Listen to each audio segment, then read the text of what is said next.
نحمدہ ونصلی ونسلم علی رسولہ النبی الکریم، اما بعد، فاعوذ باللہ من الشیطان الرجیم، بسم اللہ الرحمن الرحیم۔ قال اللہ تبارک و تعالی فی القرآن المجید: یا ایہا الذین آمنوا ادخلوا فی السلم کافۃ ولا تتبعوا خطوات الشیطان انہ لکم عدو مبین۔ صدق اللہ العظیم۔ قابل صد احترام حضرت علامہ محمد نعیم مرتضی صاحب اور قابل صد احترام حضرت علامہ عبدالغفار چشتی صاحب اور واجب الاحترام حضرت علامہ محمد عمر صدام صاحب اور قابل صد احترام حضرت علامہ محمد منیر صاحب اور واجب الاحترام حضرت علامہ محمد عابد نوری صاحب اور قابل صد احترام حضرت علامہ قاری ریاست علی چندر صاحب، سیکرٹری کوارڈینیشن تحریک منہاج القرآن سینٹرل پنجاب، دیگر قابل صد احترام علماء کرام، معزز مہمانان گرامی، قائدین تحریک منہاج القرآن اور آج کی اس نہایت ہی بابرکت نشست میں موجود جملہ حاضرین مکرم، اللہ رب العزت کا لاکھ لاکھ شکر ہے کہ جس نے اپنی توفیق خاص اور حضور نبی اکرم صلی اللہ علیہ وآلہ وسلم کے لالین مبارک کے تصدق سے ہمیں آج کی اس نہایت ہی بابرکت نشست میں حاضر ہونے کی توفیق عطا فرمائی، اور جس حسن نظم، جس خوبصورتی اور جس محبت اور ذوق و شوق کے ساتھ آج کی اس نشست کا اہتمام کیا گیا ہے، میں اس پر اس مسجد کی انتظامیہ کے جملہ اراکین کو، اہالیان اوگو بھنڈر کو اور بالخصوص محترم حاجی چمن صاحب کو، ماسٹر ظہیر صاحب کو اور ہر اس شخص کو جس نے کسی بھی حوالے سے آج کی اس محفل کے انتظام و انصرام میں حصہ لیا ہے، میں سب کو دل کی گہرائیوں سے مبارکباد بھی پیش کرتا ہوں اور دعا گو ہوں کہ اللہ رب العزت آپ کی اس کاوش کو اپنی بارگاہ میں شرف قبولیت عطا فرمائے۔ آج کی اس نشست میں گفتگو کے عنوان کے طور پر جو ایک آیت کریمہ میں نے تلاوت کرنے کا شرف حاصل کیا ہے، ان کی روشنی میں منتظمین نے جو آج کا مجھے سبجیکٹ دیا ہے، موضوع دیا ہے، اس پر چند کلمات آپ کے گوش گزار کرنا مقصود ہے۔ محترم علامہ منیر صاحب ابھی گھر میں بیٹھے ہوئے تھے، دیگر ان کے میزبان تھے، تو میں نے ان سے پوچھا ہے کہ آپ کا موضوع کیا ہے۔ انہوں نے بتایا ہے کہ اشتہار پر ہم نے یہ موضوع لکھا ہے، وہ میں نے پڑھا ہے، مگر ہم چاہتے یہ ہیں کہ آج آپ ہمیں یہ سمجھائیں کہ صحابہ اور اہل بیت کا آپس میں تعلق کیا تھا۔ یہ ہے ان کا سبجیکٹ۔ میں اس موضوع کے انتخاب پر بھی منتظمین کو مبارکباد پیش کرتا ہوں۔ آج کے دور کی ضرورت ہے اور اس موضوع پر گفتگو ہونی چاہیے۔ سچی بات یہ ہے کہ بحثیت امت اگر ہم اپنا جائزہ لینا تو ہم طبقوں میں بٹ گئے، تفریق کا شکار ہو گئے، ہم نے دین کے ٹکڑے ٹکڑے کر دیے اور ہر طبقہ دین کا ایک ایک ٹکڑا تھام کے بیٹھا ہوا ہے اور اپنے تئیں خیال یہ کر رہا ہے کہ بس سارے کا سارا دین میرے پاس ہی ہے۔ اس لیے جو میں نے آج کی گفتگو کے عنوان کے طور پر آیت کریمہ پڑھی ہے، باری تعالیٰ نے اس میں اسی طرح کا میسج اور پیغام دیا۔ باری تعالیٰ نے اس آیت کریمہ میں خطاب ایمان والوں سے کیا اور بات یوں شروع کی، فرمایا یا ایھا الذین آمنوا، اے ایمان والو۔ اور جب کبھی قرآن یوں بات کرے نا کہ اے ایمان والو، تو یوں سمجھا کریں کہ دیکھیں آج کے دور میں کلمہ پڑھنے والے اور ایمان کے دعوے دار تو ہم ہیں، اس کا مطلب کہ باری تعالیٰ ہم سے خطاب کر رہے ہیں، یوں محسوس کیا کریں۔ یہ نہ سمجھا کریں کہ بس 14 صدیاں پہلے یہ آیت اتری تھی اور وہیں پر یہ بس ختم ہو گئی، نہیں۔ قرآن قیامت تک آنے والے ہر دور کے لیے ایک زندہ کتاب ہے۔ تو وہ قرآن آج اس آیت کریمہ کے ذریعے ہم سے خطاب کر رہا ہے، باری تعالیٰ ہم سے مخاطب ہو رہے ہیں اور فرما رہے ہیں کہ یا ایھا الذین آمنو، اے 14 صدیاں بعد کلمہ پڑھ کے میرے محبوب کی امت میں شامل ہو جانے والے، اے دائرہ ایمان میں آ جانے والے۔ ہمیں مخاطب کر کے کیا فرمایا؟ آگے حکم یہ دیا، فرمایا ادخلوا فی السلم کافہ، اگر تم کلمہ پڑھ کے دائرہ ایمان میں آ ہی گئے ہو، میرے محبوب کی امت میں شامل ہو ہی گئے ہو، تو پھر اب یوں کرو کہ اب اسلام میں پورے کے پورے داخل ہو جاؤ۔ غور کریں، باری تعالیٰ نے ایمان والوں کو حکم دیا اور حکم یہ دیا کہ اگر تم نے کلمہ پڑھ لیا ہے، دائرہ ایمان میں آ گئے ہو، تو پھر اب اسلام میں پورے کے پورے داخل ہو جاؤ۔ وَلَا تَتَّبِعُوا خُطُوَاتِ الشَّیطان، اور شیطان کے نقش قدم پر نہ چلو۔ اِنَّهُ لَكُمْ عَدُوٌّ مُبِینٌ، بے شک وہ تمہارا کھلا دشمن ہے۔ اس آیت کریمہ میں بہت سارے مضامین بیان ہوئے، مگر میں اب ظاہر ہے 1 گھنٹے، سوا گھنٹے، 1.5 گھنٹے کی گفتگو میں سارا کچھ تو بیان کرنا ممکن نہیں ہے، مگر جو موضوع ہے اس سے ریلیٹڈ بات میں آپ سے کرنا چاہوں گا۔ ایک بات تو باری تعالیٰ نے جب یہ فرمائی کہ اے ایمان والو، اسلام میں پورے کے پورے داخل ہو جاؤ، تو باری تعالیٰ کا یہ فرمانا بتا رہا ہے کہ بہت سے لوگ ایسے ہوں گے جو کلمہ پڑھیں گے، دائرہ ایمان میں شامل ہو جائیں گے، مگر کلمہ پڑھنے کے باوجود بھی وہ اسلام میں پورے کے پورے داخل نہیں ہوں گے۔ یہ آیت کریمہ خود بتا رہی ہے۔ اگر ایسا نہ ہوتا تو باری تعالیٰ کو یہ کہنے کی کوئی ضرورت نہیں تھی۔ باری تعالیٰ تو مستقبل کو بھی جانتے ہیں نا، ہم اس کے بنائے ہوئے بندے ہیں، وہ ہماری فطرت کو، ہماری نیچر کو، ہمارے اندر کیا کمیاں ہیں، کیا کوتاہیاں ہیں، وہ ساری جاننے والے ہیں۔ اس لیے اس نے قرآن پاک میں بتا دیا، چونکہ اسے معلوم تھا کہ لوگ کلمہ پڑھیں گے مگر اسلام میں پورے کے پورے داخل نہیں ہوں گے۔ اب دیکھیں، اس کا ایک معنی تو یہ بنتا ہے جو بڑا سادہ سا سمجھ میں آنے والا بتا رہا کہ آج دیکھ لیں، ہم نے کلمہ پڑھا ہے، مومن کہلاتے ہیں، ہمیں دائرہ ایمان سے باہر کوئی نہیں نکال سکتا، چونکہ کلمہ جو پڑھ لیا، مگر کلمہ پڑھنے کے باوجود دیکھ لیں آج ہمارا اسلام سے تعلق کتنا باقی رہ گیا ہے۔ میں جسٹ سمجھانے کے لیے اگر کہنا چاہوں تو دیکھیے، بحیثیت مسلمان اللہ نے ہمارے لیے آسمانوں سے صرف ایک ہی کتاب نازل کی ہے، جس کتاب کو قرآن کہتے ہیں، مگر ہم کبھی اپنے گریبانوں میں جھانک کر دیکھیں اور بحیثیت امت جائزہ لیں کہ ہم میں سے کتنے ہیں جن کو صحیح ڈھنگ کے ساتھ وہ کتاب پڑھنا آتی ہے۔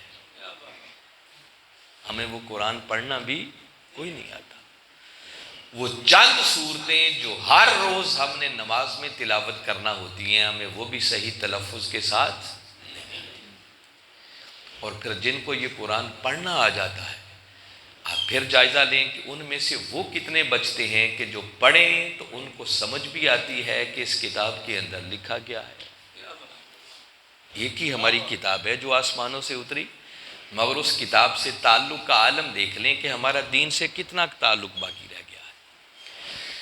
پھر جتنی ہمیں دین کی سمجھ ہے، جو باتیں ہمیں وراثت میں مل گئیں، اپنے بزرگوں سے سنتے چلے آ رہے ہیں، یا علماء جو ٹوٹی پھوٹی باتیں مجھ جیسے لوگ بتاتے ہیں، کبھی مسجد میں وقت پر آ گئے اور علامہ صاحب نے کوئی اچھی بات کر دی جو ہمارے کانوں میں پڑ گئی، اور ہمیں معلوم ہے کہ 5 وقت کی نماز ادا کرنا فرض ہے، اگر اللہ نے مال دیا ہے تو اس کی زکوٰۃ دینا بھی فرض ہے، رمضان کا مہینہ آ جائے تو روزے رکھنا فرض ہے، اللہ نے استطاعت دی ہے تو بیت اللہ کا حج کرنا بھی فرض ہے، پھر اس کے علاوہ حلال کھانا ہے، حرام نہیں کھانا، بڑوں کا ادب کرنا ہے، چھوٹوں پر شفقت کرنی ہے، کسی کا حق نہیں مارنا، یہ موٹی موٹی چیزیں جو ہمیں معلوم ہیں۔ تو آپ ذرا تھوڑی دیر کے لیے ہم اپنا جائزہ لیتے ہیں، غور کریں کہ ہماری صورتحال کیا ہے، کہ یہ جو دین اسلام جتنا ہمیں معلوم ہے اس میں سے کتنا دین ہے جس پر ہم عمل کرتے ہیں۔ یعنی دین کے ارکان میں سے کلمہ پڑھ لینے کے بعد، توحید و رسالت کی گواہی کے بعد سب سے پہلا رکن 5 وقت کی نماز کی ادائیگی ہے۔ مگر دیکھ لیں ہم میں سے کتنے ہیں کہ جو باقاعدگی کے ساتھ 5 وقت کی نماز ادا کرتے ہیں؟ ہم وہ بھی ادا نہیں کرتے۔ وہ کتنے ہیں کہ جن کو اللہ نے مال دیا ہے، صاحب نصاب ہیں، اور سال کے بعد باقاعدہ حساب کر کے وہ اپنے مال کی زکوٰۃ دیتے ہوں گے؟ شاید چند انگلیوں پر گنے چنے لوگ آپ کو ملے، ورنہ بودری کوئی نہیں کرتا، توجہ ہی کوئی نہیں، دھیان ہی کوئی نہیں۔ رمضان کا مہینہ آ جائے تو وہ کتنے ہیں جو پورے ذوق و شوق کے ساتھ روزے رکھتے ہوں گے؟ کوئی شرعی عذر نہیں ہوتا مگر روزہ رکھنے کی توفیق کوئی نہیں۔ یہ تو میں موٹی موٹی باتیں بتا رہا۔ ہم دین پر اس وقت تک عمل کرتے ہیں جب تک دین کا اور ہمارے ذاتی مفاد کا آپس میں کلیش کوئی نہ ہو۔ جہاں ٹکراؤ آیا بس دین ایک طرف رہ جاتا ہے، ہم اپنے مفاد کو گلے لگا لیتے ہیں۔ تو ہم نے کلمہ تو پڑھ لیا، دائرہ ایمان میں تو آ گئے، مگر اسلام میں پورے کے پورے داخل۔ اسلام ہم نے اپنی مرضی کا لیا ہوا، جتنا جتنا ہمیں اچھا لگتا ہے، جتنا کسی کو سوٹ کرتا ہے بس اتنا لے لیتا ہے، باقی کو ایک طرف چھوڑ دیتا ہے۔ یہ میں ایک رخ بتا رہا ہوں، ایسے بہت سارے رخ ہیں اس آیت کریمہ پر گفتگو کرنے کے۔ اسی طرح کا ایک رخ یہ ہے کہ ہم نے کیا کیا، اللہ نے جو ہمیں دین عطا کیا تھا ہم نے اس دین کے حصے بکھرے کر دیے، اس کے ٹکڑے ٹکڑے کر دیے، اور بجائے اس کے خود پورے کے پورے دین میں داخل ہو جاتے، ہم نے اس دین کے ایک ایک ٹکڑے کو تھام لیا اور اپنے تئیں سمجھنے لگے کہ بس مجھ سے بڑا مسلمان کوئی نہیں اور مجھ سے بڑا مومن کوئی نہیں۔ خود کو تو سمجھائی بلکہ دوسروں کو ہم نے اسلام سے خارج کر دیا۔ اب میں وہ پہلو بتاتا ہوں جو آج کا ہمارا موضوع ہے، اسی آیت کریمہ سے روشنی لیتے ہوئے میں وہ پہلو بھی سمجھانا چاہ رہا ہوں۔ مثلا آپ دیکھیں کہ امت کا ایک طبقہ وہ ہیں کلمہ پڑھنے والے، چونکہ ایمان والوں سے خطاب ہے نا تو میں وہ بات بتا رہا ہوں۔ کلمہ پڑھنے والے امتیوں کا ایک طبقہ وہ ہے، ایک گروہ وہ ہے کہ جن کو جو مزہ اللہ کا ذکر کرنے میں آتا ہے شاید وہ رسول کی نعت سننے میں نہیں آتا۔ اور کئی لوگ آپ کو ملیں گے، میں نے خود اپنی آنکھوں سے دیکھا ہے، انہوں نے اپنی مسجدوں کے نام رکھے ہوئے ہیں مسجد توحید، وہ توحید کے ٹھیکیدار بن گئے۔ اور بعض ایسے لوگ ہیں کہ شاید ان کو جو مزہ کملی والے آقا صلی اللہ علیہ وسلم کی نعت میں آتا ہے شاید وہ خدا کا ذکر کرنے میں نہیں آتا۔ ہم اپنے آپ کا جائزہ لینا، جو ہم زیادہ آئے بیٹھے ہیں، ہم محافل نعت کرتے ہیں، ساری رات محافل نعت کرتے ہیں۔ کبھی ایسا بھی دیکھا کہ ساری رات ہم محفل ذکر کریں؟ ہمارا ذوق ہے، ہم نے اسی کو تھام لیا۔ امت کا ایک طبقہ وہ ہے جو سارا سال جب کبھی بھی کوئی جلسہ کرے تو ان کو سوائے صحابہ کرام کے اور دوسرا یاد ہی کوئی نہیں آتا۔ وہ محرم کے دنوں میں بھی صحابہ کی عظمت کے نام کے جلسے کرتے ہیں۔ انہوں نے اس ایک ٹکڑے کو تھام لیا۔ اور ایک طبقہ امت کا وہ بھی ہے کہ وہ جب سارا سال کوئی مجلس کرتے ہیں تو سوائے اہل بیت کے ان کو اور یاد ہی کوئی نہیں رہتا۔ تو ہم ٹکڑوں میں بٹ گئے، ہم نے دین کے حصے بکھرے کر دیے اور ایک ایک ٹکڑے کو تھام کر بیٹھ گئے اور سمجھا بس یہی دین ہے، اس کے علاوہ باقی سب کچھ دین سے خارج ہے۔ باری تعالیٰ نے ایسے ہی لوگوں کے لیے فرمایا کہ اے کلمہ پڑھ کے دائرہ ایمان میں آ جانے والو، اگر تم نے کلمہ پڑھ لیا ہے اور میرے محبوب کی امت میں شامل ہو گئے ہو تو پھر آؤ اب اس دین کے، اسلام کے ٹکڑے ٹکڑے نہ کرو، اس کے حصے بکھرے نہ کرو، بلکہ پورے کے پورے اسلام میں داخل ہو جاؤ، پورے دین کو تھامو۔ وَلَا تَتَّبِعُوا خُطُوَاتِ الشَّيْطَانِ، اور شیطان کے نقش قدم پر نہ چلو۔ یہ جملہ بتا رہا ہے کہ جو دین کے ٹکڑے ٹکڑے کرتا ہے، اپنی اپنی مرضی کا دین لیتا ہے، ایک ایک حصے کو تھام کے بیٹھ جاتا ہے، وہ ایسے ہی ہے جیسے وہ شیطان کے نقش قدم پر چلتا ہے۔ یہ جو باری تعالیٰ نے جوڑ کر اگلا حصہ بیان کیا ہے نا، یہ شیطان کے نقشے قدم پر چلنا ہے۔ حق راستے پر وہ چل رہا ہے جو اپنی مرضی کا دین نہ لے بلکہ پورے کے پورے دین کو اپنائے، جو دین میں پورے کا پورا داخل ہو جائے۔ اور شیطان کبھی بھی نہیں چاہتا، اس نے تو قسم کھائی ہوئی ہے کہ مولا جو دین کے راستے پر چلے گا اس کی راہ میں تاک لگا کر بیٹھوں گا اور اسے ضرور ضرور گمراہ کر کے چھوڑوں گا۔ اس نے اللہ ہی کی عزت کی قسم کھا کے یہ سارا منصوبہ بنایا ہوا۔ اور باری تعالیٰ نے اس سے بڑھ کر اور کیا بتانا ہے، ساتھ ہی آگے بتا دیا، فرمایا اِنَّهُ لَكُمْ عَدُوٌّ مُبِينٌ، یاد رکھو شیطان تمہارا کھلا دشمن ہے، اس کے نقشے قدم پر نہیں چلنا، دین کے ٹکڑے ٹکڑے نہیں کرنے، بلکہ اگر کلمہ پڑھ کے تم دائرہ ایمان میں آ گئے ہو تو پھر پورے کے پورے میرے مصطفیٰ کے لائے ہوئے دین میں شامل ہو جانا۔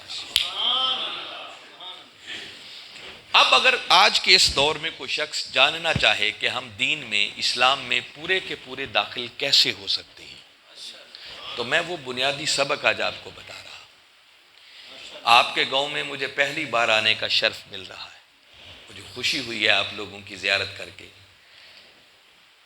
مگر معلوم نہیں ہے آپ لوگوں نے مجھے پہلے نہیں سنا ہوگا، نہ تو میری سر ہے اور نہ کوئی سر ہے، میں سیدھی دو چار آپ سے باتیں کرنے والا ہوں، مگر ایک بات پر فخر ہے کہ نسبت ایک ایسی ہستی کے ساتھ ہے جنہوں نے اس صدی کے اندر پوری دنیا کو علم کی خیرات بانٹی ہے، جن کو لوگ پروفیسر ڈاکٹر محمد طاہر القادری کے نام سے یاد کرتے ہیں۔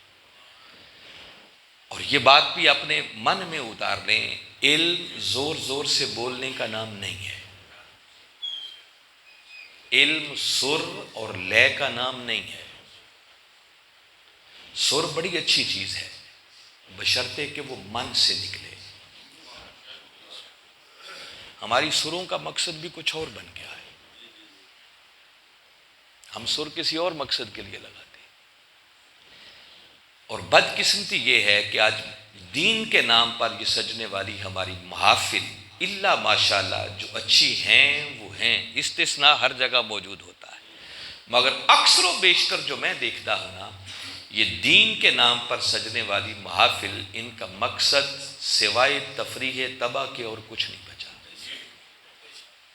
ہم وقتی طور پر انجوائے کرتے ہیں ان محافل میں آ کر، ہم دیکھتے ہیں کہ مولانا صاحب کی سر کتنی ہے، وہ زور کتنا لگاتے ہیں، کرسی سے اچھلتے کتنا ہیں، دوسروں کو برا بھلا کتنا کہتے ہیں، گالیاں کتنی دیتے ہیں، یہ مقصد رہ گیا ہے۔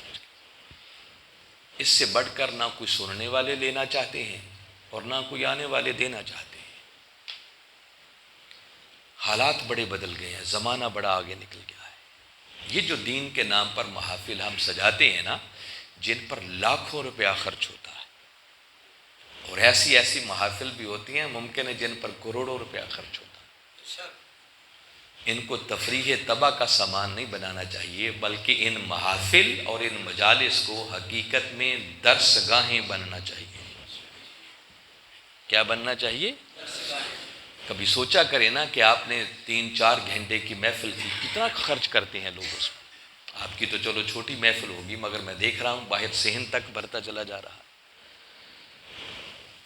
اس کے لیے آپ نے مجھ سے ٹائم لیا اور علماء کو بلایا ہوگا، لوگوں کو دعوت دی، کو لنگر کا اہتمام ہوگا، کتنا خرچ کیا ہوگا، مگر کبھی آپ نے سوچا کہ ساری محفل کے بعد ہمارے بچوں کو ملا کیا؟ وہ کیا لے کے گئے یہاں سے؟ ہمارے سنورنے کا سامان کتنا ہوا؟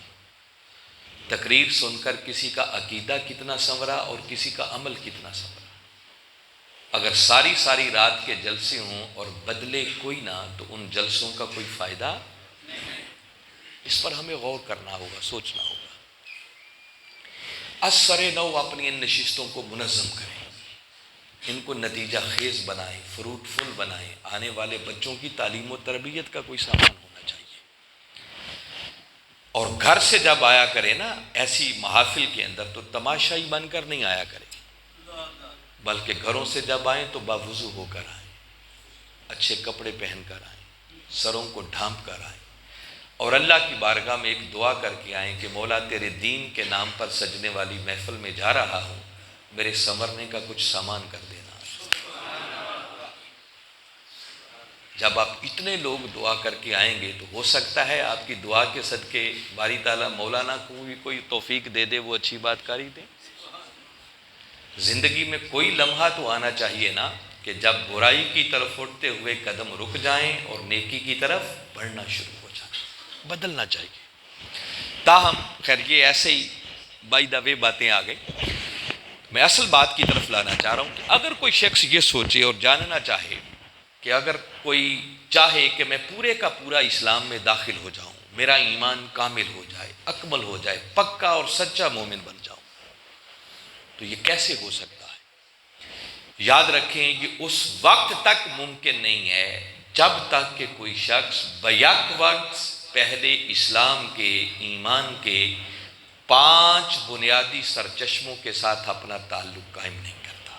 سبحان اللہ، ماشاءاللہ۔ کتنے میں نے بتائے ہیں؟ ایمان کا سب سے پہلا سرچشمہ ہے محبت الہی۔ بولو کیا ہے؟ اللہ کی محبت۔ اللہ کی محبت کے بغیر کوئی شخص ایمان کا تصور بھی نہیں کر سکتا۔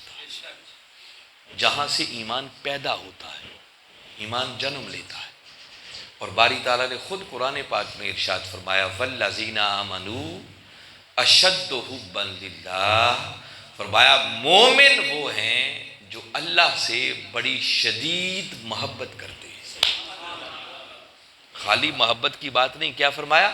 اشد حبًا، شدید ترین محبت کرتے ہیں۔ مترجمین نے لکھا ہوتا ہے اپنے مولا سے ٹوٹ ٹوٹ کر محبت کرتے ہیں۔ اگر تو خالی محبت کی بات ہوتی تو باری تعالیٰ حبًا کہہ دیتے، حب کا لفظ ہوتا۔ یہ جو اس پر اشد کا لفظ آ گیا، اشد حبًا، شدید محبت، تو یاد رکھیں جب محبت شدید ہو جائے تو اسی کو عشق کہتے ہیں۔ کیا کہتے ہیں اس کو؟ تو باری تعالیٰ بتا رہے ہیں کہ مومن وہ ہیں جو اپنے مولا سے عشق کرتے ہیں۔ وہ روکھا سوکھا تعلق نہیں ہوتا، اپنے مولا سے عشق والا تعلق قائم کرتے ہیں۔ اور جن عاشقوں کو اس مولا کی محبت کی ایک چنگاری مل جائے پھر ان کا حال کیا ہوتا ہے باری تعالیٰ نے قرآن میں بیان کیا۔ فرمایا الذین یذکرون اللہ قیاما وقعودا وعلی جنوبہم، فرمایا پھر وہ اٹھتے بیٹھتے چلتے پھرتے پہلوؤں کے بل لیتے ہر وقت اپنے مولا کا ذکر کرتے رہتے ہیں۔ باری تعالیٰ نے ان عاشقوں کا حال بتایا، اپنے مولا کو یاد رکھتے، اس کی یاد کو ایک لمحے سے بھی اپنے دل سے محو نہیں ہونے دیتے، اٹھتے بیٹھتے چلتے پھرتے پہلوؤں کے بل لیتے۔ بلکہ قرآن پاک نے تو قرآن پاک کے اندر باری تعالیٰ نے مردانگی کی جو تعریف بیان کی ہے نا وہ بڑی قابل غور ہے۔ مرد وہ نہیں ہے جسے ہم مرد کہتے ہیں کہ کوئی مذکر ہے تو مرد ہے اور مؤنث ہے تو وہ عورت ہے۔ مرد قرآن کسے کہتا ہے؟ فرمایا رجال لا تلہیہم تجارت ولا بیع عن ذکر اللہ، فرمایا مرد وہ ہے کہ دنیا کی خرید و فروخت جنہیں اللہ کی یاد سے غافل نہ کرنے والے، وہ ہے حقیقت میں مرد۔ اگر کوئی خاتون ہے اور وہ ہر حال میں اپنے مولا کی یاد میں مگن رہتی ہے تو وہ عورت ہو کر بھی اللہ کی نگاہ میں مرد ہے، اور اگر کوئی بظاہر مرد ہے مگر مرد ہو کر اس کی یاد سے غافل ہے تو وہ مرد ہو کر بھی مرد نہیں ہے بلکہ عورت ہے، ہر وقت اس کی یاد میں گم رہتی۔ باری تعالیٰ نے ایسے ہی عاشقوں کا حال سورہ فرقان میں بھی بیان کیا، فرمایا جن کو میرے عشق کی ایک چنگاری مل جائے نا ان عاشقوں کا حال یہ ہوتا ہے والذین یبیتون لربہم سجدا وقیاما، فرمایا ایسے عاشق جب میرے حضور عبادت کے لیے حاضر ہوتے ہیں نا تو کبھی ساری ساری رات ان کی سجدے میں بیت جاتی ہے، کبھی قیام میں بیت جاتی ہے۔ یہ ایک ایک عنوان جو ہے نا پورے خطاب کا تقاضا کرتا ہے، مگر میں نے آپ کو ایک منزل تک لانا ہے جو آج کا اصل سبجیکٹ ہے، تو تھوڑی بات بتا رہا ہوں۔ تو میں بتا رہا ہوں کہ ایمان کا پہلا سرچشمہ وہ ہے محبت الہی۔ اسی طرح ایمان کا دوسرا سرچشمہ وہ ہے عشق رسول صلی اللہ علیہ وسلم۔ مگر بدقسمتی سے ہم نے ان دونوں محبتوں میں ایک تفریق پیدا کر دی. امت کا ایک طبقہ صرف اللہ کا نام لینے والا ہو گیا اور دوسروں نے صرف رسول ہی کے ذکر کو اپنا کل دین اور ایمان بنا لیا. اور صورتحال یہاں تک پہنچ چکی ہے کہ اگر کوئی شخص زیادہ توحید کی بات کر دے، اللہ کی بات کر دے، تو کچھ لوگ خود بخود سمجھنا شروع کر دیتے ہیں کہ لگتا ہے یہ فلاں گروہ سے تعلق رکھتا ہے، ہماری پہچانیں بن گئی.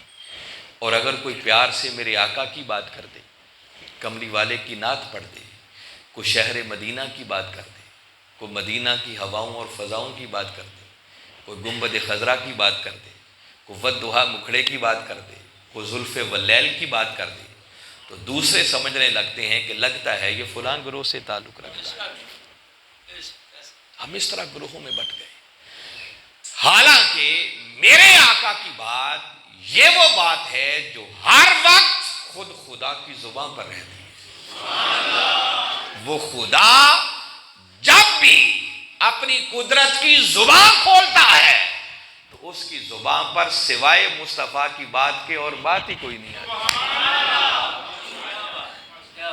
اللہ رب العزت کو اگر کبھی شہر مکہ کی بات کرنی ہو نا تو وہ سیدھا نہیں کہتا شہر مکہ، وہ کہتا ہے وہ شہر محبوب جس شہر میں تیرے قدم لگ گئے.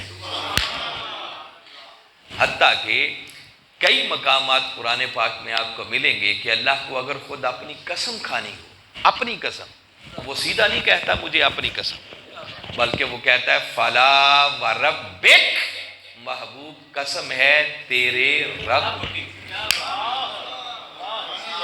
وہ اپنی قسم بھی مصطفیٰ کا رب ہو کے کھاتا ہے.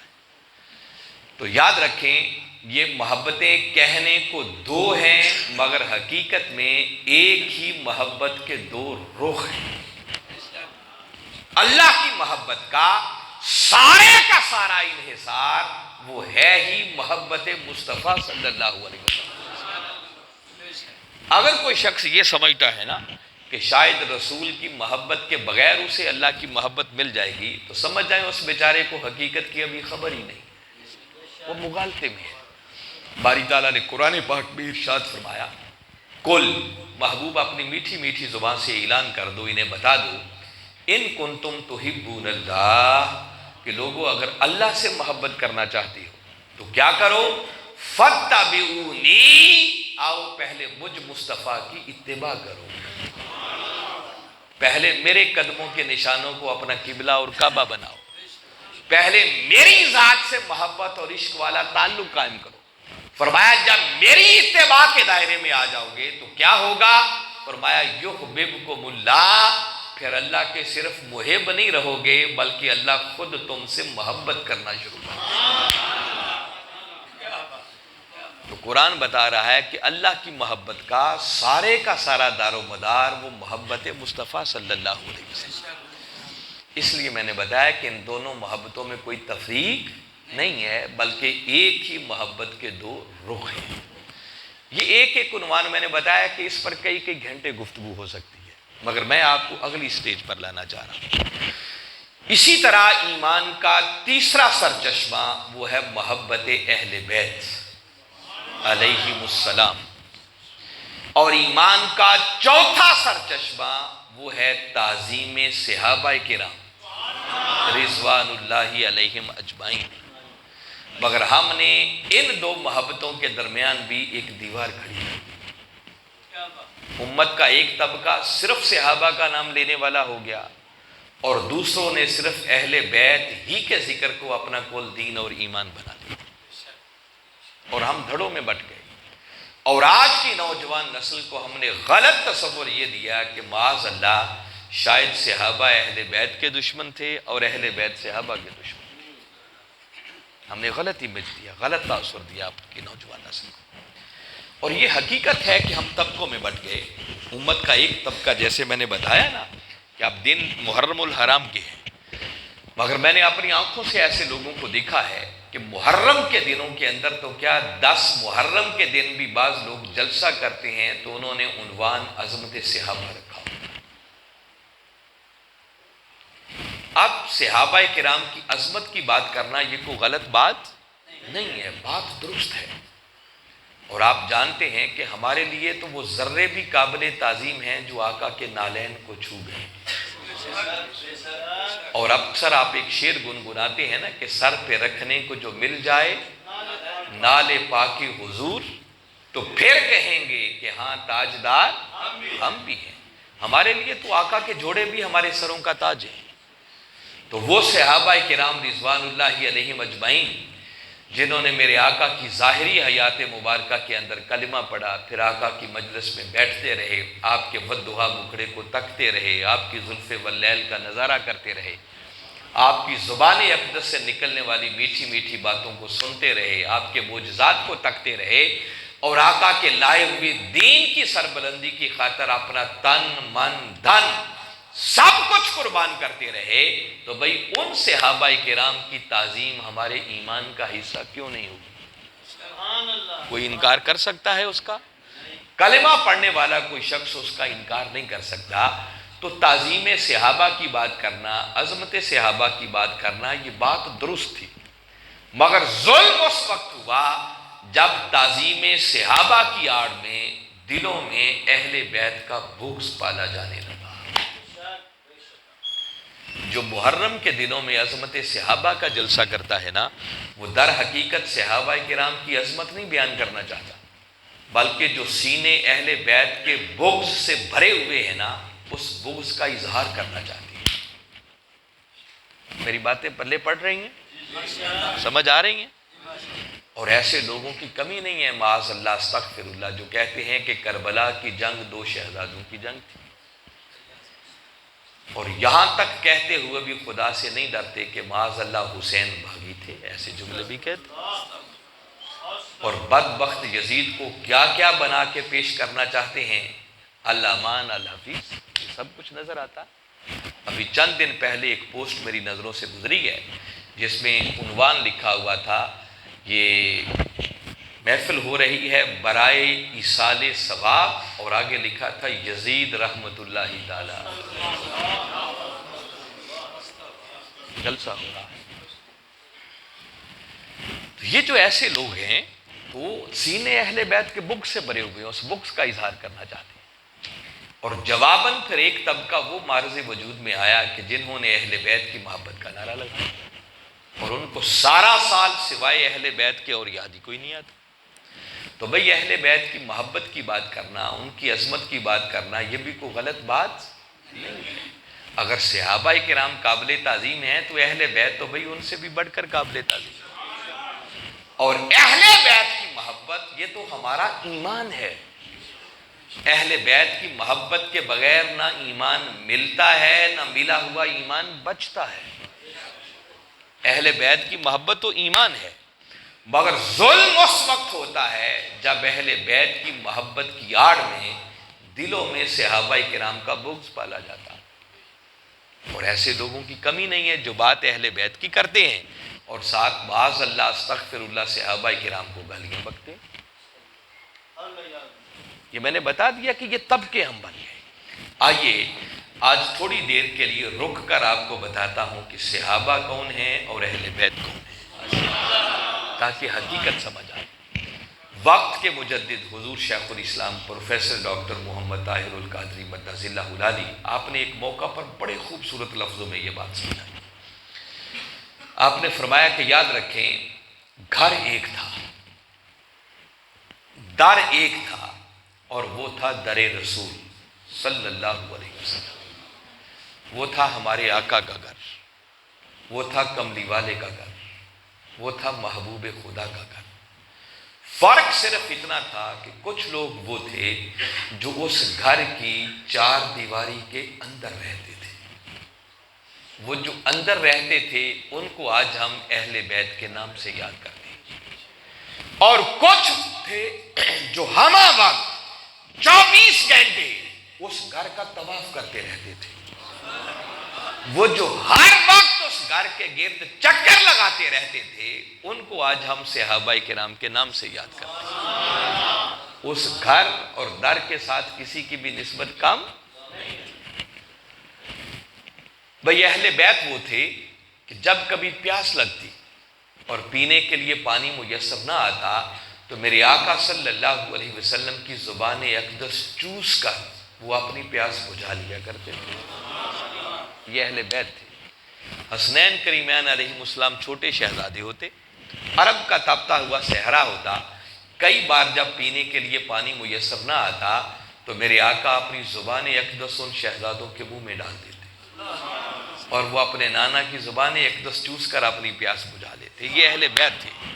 اور صحابہ کرام وہ تھے کہ جب کبھی بھوک لگتی، کھانے کو کچھ نہ ملتا، تو صرف آقا کے ودھا مکھڑے کو تکتے تو اپنی بھوک ختم کر دیا کرتے۔ نعرہ تکبیر، نعرہ رسالت، نعرہ تحقیق، نعرہ حیدری، عظمت و شان اہل بیت، عظمت و شان اہل صحابہ۔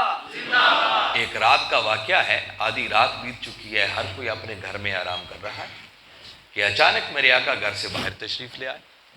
باہر جو نکلے تو دیکھا دروازے پر پروانہ چراغ مصطفی سیدنا ابو بکر صدیق رضی اللہ تعالیٰ عنہ کھڑے۔ پوچھا ابو بکر، ہر کوئی اپنے گھر سو رہا ہے، آرام کر رہے، تم اس وقت یہاں کھڑے کیا کر رہے ہو؟ عرض کرنے لگے، آقا 3 دن سے کھانے کو کچھ نہیں ملا تھا، بھوک ستا رہی تھی، ادھر آ نکلا کہ اپنے آقا کے گھر کے در و دیوار دیکھوں گا تو بھوک ختم ہو جائے گی۔ یہ محبت تھی صحابہ کی۔ تو اس گھر اور در کے ساتھ کسی کی نسبت کم۔ اب دیکھیں نا، جب آپ کہتے ہیں اہل بیت تو اہل بیت کا معنی ہے گھر والے۔ کیا معنی ہے؟ تو جب آپ کہیں گے گھر والے تو فوراً ذہن میں سوال پیدا ہوگا، بھئی کس کے گھر والے؟ تو جواب ہوگا بھئی رسول کے گھر والے۔ ان کو میرے آقا کے گھر کی نسبت ملی تو اہل بیت بن گئے۔ اور جب آپ کہتے ہیں صحابی تو صحابی کا معنی ہے صحبت والا۔ کیا معنی ہے؟ پھر ذہن میں وہی سوال پیدا ہوگا، بھئی کس کی صحبت والا؟ جواب ہوگا اسی رسول کی صحبت والا۔ بھئی ادھر گھر کی نسبت ملی تو اہل بیت بن گئے، ادھر صحبت کی نسبت ملی صحابہ بن گئے۔ ارے کوئی کچھ نہ بن سکا، جو کچھ بنا وہ نسبت محمد مصطفیٰ کی وجہ سے بنا۔ اگر یہ ایمانوں کا اصل مرکز و محور پیش نظر رہے تو انسان کبھی بھی افراط و تفرید کا شکار نہیں ہو سکتا۔ یہ ظلم اس وقت ہوتا ہے جب ہم اصل مرکز کو بھول جاتے ہیں، اور قرآن پاک نے ان ہستیوں کا تعارف اسی نسبت سے کروایا۔ سورہ فتح کو پڑھیں، آخری آیت ہے، فرمایا محمد الرسول اللہ۔ پہلے اس ایمان کے مرکز و محور کا ذکر کیا، فرمایا محمد صلی اللہ علیہ وسلم اللہ کے رسول ہیں، پہلے یہ ذکر کیا، پھر آگے فرمایا والذین معہ، اور وہ جو میرے مصطفیٰ کی مائیت میں آ جاتے ہیں، جو اس رسول کی مائیت میں آ جاتے ہیں، خواہ وہ مائیت کسی کو گھر کی وجہ سے مل جائے یا کسی کو صحبت کی وجہ سے مل جائے۔ فرمایا جو میرے مصطفیٰ کی سنگت میں آگے، مائیت میں آ گئے، آگے ان کا تعارف کروایا، اشداء علی الکفار، فرمایا وہ کافروں کے لیے بڑے شدید ہوتے ہیں، رحماء بینہم، آپس میں ایک دوسرے کے لیے بڑے رحم دل ہوتے ہیں، تراہم رکعان سجدہ، محبوب آپ انہیں دیکھیں گے کبھی رکوع کر رہے ہیں کبھی سجدے کر رہے ہیں، یبتغون فضلا من اللہ ورضوانا، اور ہر وقت اللہ کے فضل کی تلاش میں مارے پھرتے ہیں، سیماہم فی وجوہہم من اثر السجود، اور ان کے سجدوں کا اثر ان کی پیشانیوں سے نظر آتا ہے۔ ان کی عبادت گزاریوں کا بھی ذکر ہوا، مگر باری تعالیٰ نے اس میں صحابہ کرام کا بھی ذکر کیا، اہل بیت کے نفوس قدسیہ کا بھی ذکر کیا، مگر سب کا ذکر کرنے سے پہلے اصل مرکز کی بات کی، محمد الرسول اللہ۔ ان کو پہچاننا ہے تو اس مرکز ایمان کی وجہ سے پہچانو۔ اگر یہ نسبت پیش نظر رہے تو انسان کبھی بھی افراط و تفرید کا شکار نہیں ہوگا۔ اب اگر کسی کے ذہن میں خیال آئے، یہ ایک پہلو میں نے بتایا کہ آقا کی ذات اقدس کے ساتھ ان کا تعلق تھا، پھر دوسرا پہلو ذہن میں رکھیں کہ میرے آقا صلی اللہ علیہ وسلم کی کرم نوازیاں بھی ان لوگوں پر کم نہیں تھیں، میرے آقا نے بھی فرق نہیں رکھا، جہاں فرق ہے وہ میں بتاؤں گا آگے. میں پہلے تو بتانا چاہ رہا ہوں کہ آقا نے ہر گھر پر، ہر طبقے پر اپنا پورا کرم فرمایا. ایک ہی رات کے میں 2 واقعات آپ کو سناتا ہوں، اور ان واقعات سے بھی امت کے لیے ایک درس ہے، سبق ہے. ہجرت کی رات میرے آقا صلی اللہ علیہ وسلم جب مکہ چھوڑ کر مدینہ تشریف لے جانے لگے، کافر ننگی تلواریں لے کے دروازے پہ کھڑے ہیں. اس پر خطر ماحول کے اندر میرے آقا صلی اللہ علیہ وسلم نے مولا کائنات علی شیر خدا رضی اللہ تعالیٰ عنہ کو بلایا، اور بلا کر فرمایا کہ علی میں تو جا رہا ہوں، یہ کچھ لوگوں کی امانتیں ہیں، یہ آپ کے سپرد کر رہا ہوں، آؤ ان امانتوں کے امی بن کر آج رات میرے بستر پر لیٹ جاؤ، اور یہ امانتیں کل امانت والوں کے سپرد کر دینا. ایک تو اس واقعے سے پہلے یہ دیکھیں کہ کملی والے آقا صلی اللہ علیہ وسلم نے ہجرت کی رات امانتوں کا امی بنا کر بستر پر لیٹنے کے لیے جس ہستی پر اعتماد کیا وہ اہل بیت کے سرخیل مولا کائنات علی شیر خدا رضی اللہ عنہ اہل بیت کے فرد ہیں. اور پھر قربان جائیں ان کی وفاداری پر. آپ اندازہ کریں کہ اس رات بستر مصطفیٰ پر سونا کوئی موت کو دعوت دینے سے کم. دشمن ننگی تلواریں لے کے باہر کھڑے تھے، کسی وقت بھی حملہ آور ہو سکتے تھے، مگر قربان جائیں علی کی وفاداری پر بلا چوں چرا بستر مصطفیٰ پر لیٹ گئے. بس ادھر لیٹے، اللہ نے فرشتوں کو بھیج دیا، ایک پائنتی کی طرف ایک سرہانے کی طرف، کھڑے ہو کر حفاظت بھی کرتے رہے اور ساری رات مبارکبادیاں دیتے رہے کہ مبارک ہو، آج رات کائنات میں علی سے بڑھ کر خوش نصیب اور کوئی نہیں ہے.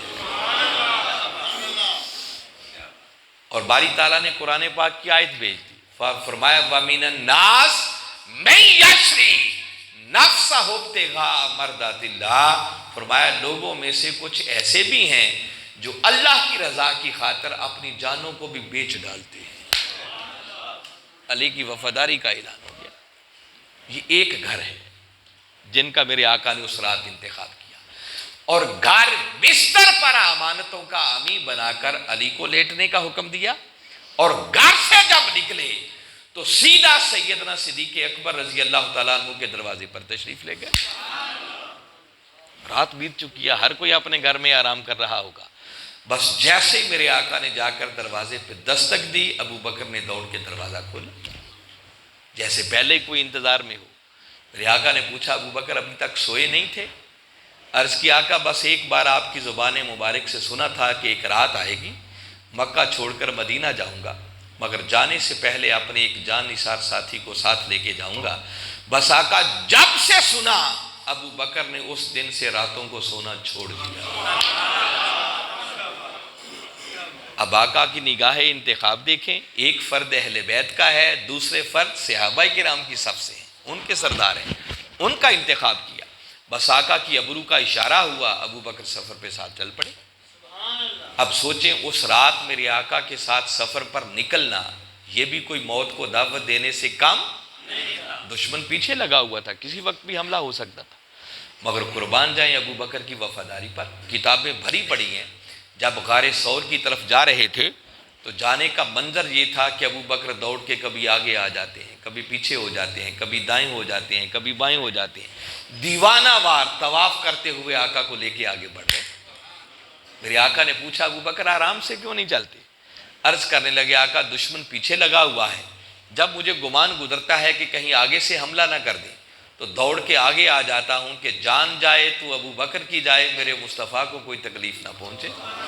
آقا پیچھے کا خیال آتا ہے پیچھے آ جاتا ہوں، دائیں بائیں کا خیال آتا ہے دائیں بائیں ہو جاتا ہوں.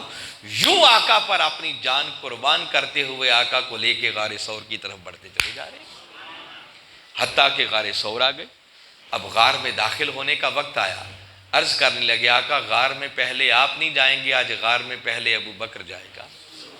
یہ وفاداری دیکھیں نا، ادھر آقا کا اعتماد اور ادھر وفاداری.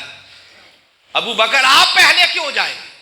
عرض کی آقا صدیوں پرانی غار، معلوم نہیں کوئی اندر جان لیوا چیز بیٹھی ہو، تو پہلے ابو بکر جائے گا تاکہ اندر بھی جان لیوا چیز ہو تو جان جائے تو ابو بکر کی جائے، مگر میرے مصطفیٰ کو کوئی تکلیف نہ پہنچے. اور پھر چشم فلک نے وہ منظر بھی دیکھا کہ غار ثور ابو بکر کی گود میرے آقا کا سر انور، اور آقا کی خاطر ابو بکر اپنا پاؤں اژدہا کے منہ میں دے کر بیٹھے ہوئے ہیں اور آقا کے قدموں پر اپنی جان کو قربان کر رہے ہیں۔ تو میں نے ایک ہی رات کے آپ کو دو واقعات سنائے کہ آقا نے ایک ہی رات میں ایک اہل بیت کے فرد کا انتخاب کیا جن پر اعتماد کیا، اور دوسرا صحابہ کرام میں سے ایک فرد کا انتخاب کیا، اور دونوں نے وفاداری کی بھی حد کر دی۔ ادھر قرآن ان کے بارے میں اعلان کر رہا ہے وَمِنَ النَّاسِ مَن يَشْرِي نَفْسَهُ ابْتِغَاءَ مَرْضَاتِ اللَّهِ، علی کی خاطر ان کی شان میں یہ آیت اتری کہ لوگوں میں کچھ ایسے بھی ہیں جو اللہ کی رضا کی خاطر اپنی جانوں کا ہی سودا کر دیتے ہیں۔ اور کوئی کہے کہ کوئی ابو بکر کی وفاداری میں بھی قرآن کی آیت ہے تو آئیے آپ کو وہ بھی آیت سناتا تاکہ بات کم درجے کی نہ ہو۔ آپ کبھی سورہ توبہ کو پڑھیں، آیت کریمہ میں بہت مضامین ہیں، مگر میں صرف ان کی وفاداری کی بات سنانا چاہ رہا۔ اہل علم لوگ بیٹھے ہیں، سورہ توبہ آیت نمبر 40 ایک جگہ پر کلمات آتے ہیں، فرمایا ثانی اثنین اذ ہما فی الغار، فرمایا وہ دو میں سے دوسرے تھے۔ یہ بات ہجرت کی رات کی ہو رہی ہے جب غار ثور میں میرے آقا تشریف لے گئے تھے، تو قرآن کہتا ہے ثانی اثنین، وہ دو میں سے دوسرے تھے۔ یہ بات طے شدہ ہے، آپ کسی مکتب فکر کی کوئی تفسیر اٹھا کے دیکھ لیں، اس بات پر کسی کا کوئی اختلاف نہیں ہے کہ غار ثور میں ہستیاں دو ہی تھیں، ایک اللہ کے رسول تھے اور دوسرے سیدنا ابو بکر صدیق رضی اللہ تعالیٰ۔ خواہ وہ سنیوں کی تفسیر ہو، وہ شیعوں کی ہو، دیوبندیوں کی ہو، اہل حدیثوں کی ہو، میں نے دیکھیں کسی ایک کا نام نہیں لیا، میں نے کہا جس تفسیر کو بھی اٹھا کے دیکھیں، یہ ایسی بات ہے کہ جس پر امت میں کسی کا کوئی اختلاف کہ غار ثور میں ہستیاں دو ہی تھیں، ایک کملی والے آقا تھے صلی اللہ علیہ وسلم اور دوسرے سیدنا صدیق اکبر رضی اللہ تعالیٰ عنہ۔ اور اب قرآن کہہ رہا ہے ثانی اثنین، وہ دو میں سے دوسرے تھے۔ جب تھے دو تو دونوں میں سے کوئی اول ہوگا تو تبھی دوسرا بنے گا نا۔ تو مفسرین نے لکھا ہے کہ یہ جو فرمایا ثانی اثنین، ثانی کا معنی ہوتا ہے دوسرا، تو ثانی سے مراد کون ہے؟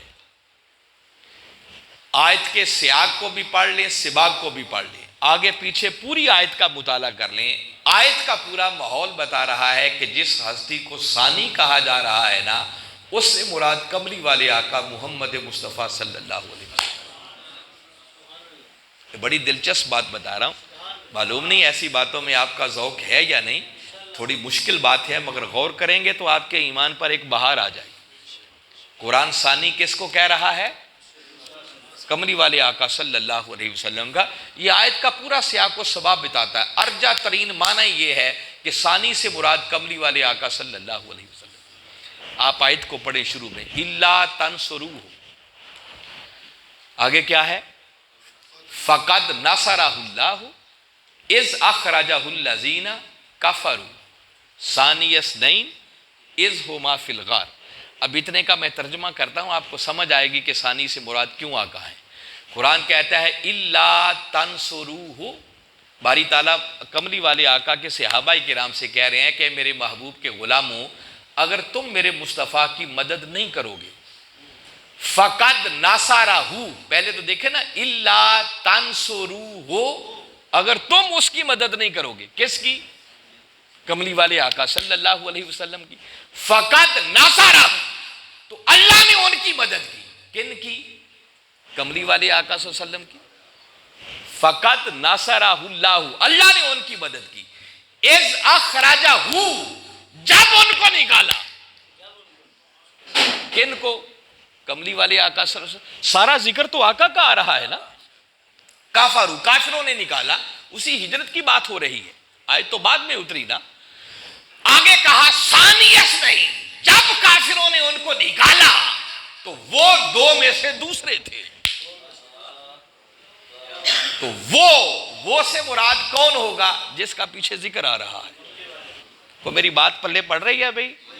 آیت کریمہ کے مضمون کو سمجھنا ہے تو آپ تو دیکھیں نا کتنی ضمیریں استعمال ہوئیں۔ اِلَّا تَنْصُرُوهُ، اگر تم ان کی مدد نہیں کرو گے، فقد نصرہ، تو اللہ نے ان کی مدد کی، اذ اخرجہ، جب ان کو نکالا کافروں نے، تو ہر جگہ ان سے مراد، اس سے مراد آقا صلی اللہ علیہ وسلم کی ذات مبارک ہے۔ تو آج آیت میں ذکر سارا کملی والے آقا کا آ رہا ہے۔ تو اب جب کہا ثانی اثنین، وہ دو میں سے دوسرے تھے، تو جب کہا جائے گا وہ، تو وہ سے مراد وہی ہوگا جس کا پیچھے ذکر آ رہا ہے۔ وہ بات پلے بڑی ہے۔ تو بات قرآن پاک نے اس مقام پر ثانی کس کو کہا؟ کملی والے آقا صلی اللہ علیہ وسلم کو۔ تو ثانی کوئی تب ہوتا ہے جب کوئی اول بھی ہو، اور ہیں دو ہی، تیسرا وہاں کوئی نہیں ہے۔ ایک کملی والے آقا ہیں، دوسرے سیدنا صدیق اکبر رضی اللہ تعالیٰ عنہ ہیں۔ تو بھائی جب قرآن نے ثانی، دوسرا، وہ کملی والے آقا کو قرار دیا، تو اول کون ٹھہرا؟ وہ سیدنا صدیق اکبر رضی اللہ تعالیٰ عنہ ہے نا۔ حیرت کی بات، قرآن کا ایک ایسا مقام ہے جس مقام پر قرآن اول ابو بکر کو کہہ رہا ہے، ثانی محمد مصطفیٰ کو کہہ رہا ہے صلی اللہ علیہ وسلم۔ تو آپ پریشان نہ ہوں، اس کا معنی یہ نہیں کہ معاذ اللہ شان ابو بکر کی بڑھ گئی، نہیں، ابو بکر کو تو جو کچھ ملا تھا وہ مصطفیٰ کے قدموں کا صدقہ ملا تھا۔ باری تعالیٰ نے یہ انداز اپنا کر ثانی اثنین، ثانی اپنے محبوب کو کہہ کر ابو بکر کی وفاداری کا اعلان کیا ہے، جو بات بتانا چاہ رہا ہوں۔ آپ پوچھیں گے کیسے؟ باری تعالیٰ عجیب بات ہے کہ تو نے اول ابو بکر کو کہا، ثانی اپنے محبوب کو کہا، یہ کیسے ہو گیا؟ فرمایا تعجب کی بات نہیں، آگے سنو۔ فرمایا یہ کب تھا؟ اذ ہما فی الغار، جب وہ دونوں غار میں داخل ہو رہے تھے۔ فرمایا تم نے غار میں داخلے کا منظر نہیں دیکھا، جب داخل ہو رہے تھے تو داخل ہونے والوں میں پہلا اول ابو بکر تھا، اور ثانی میرا محبوب محمد مصطفیٰ تھا۔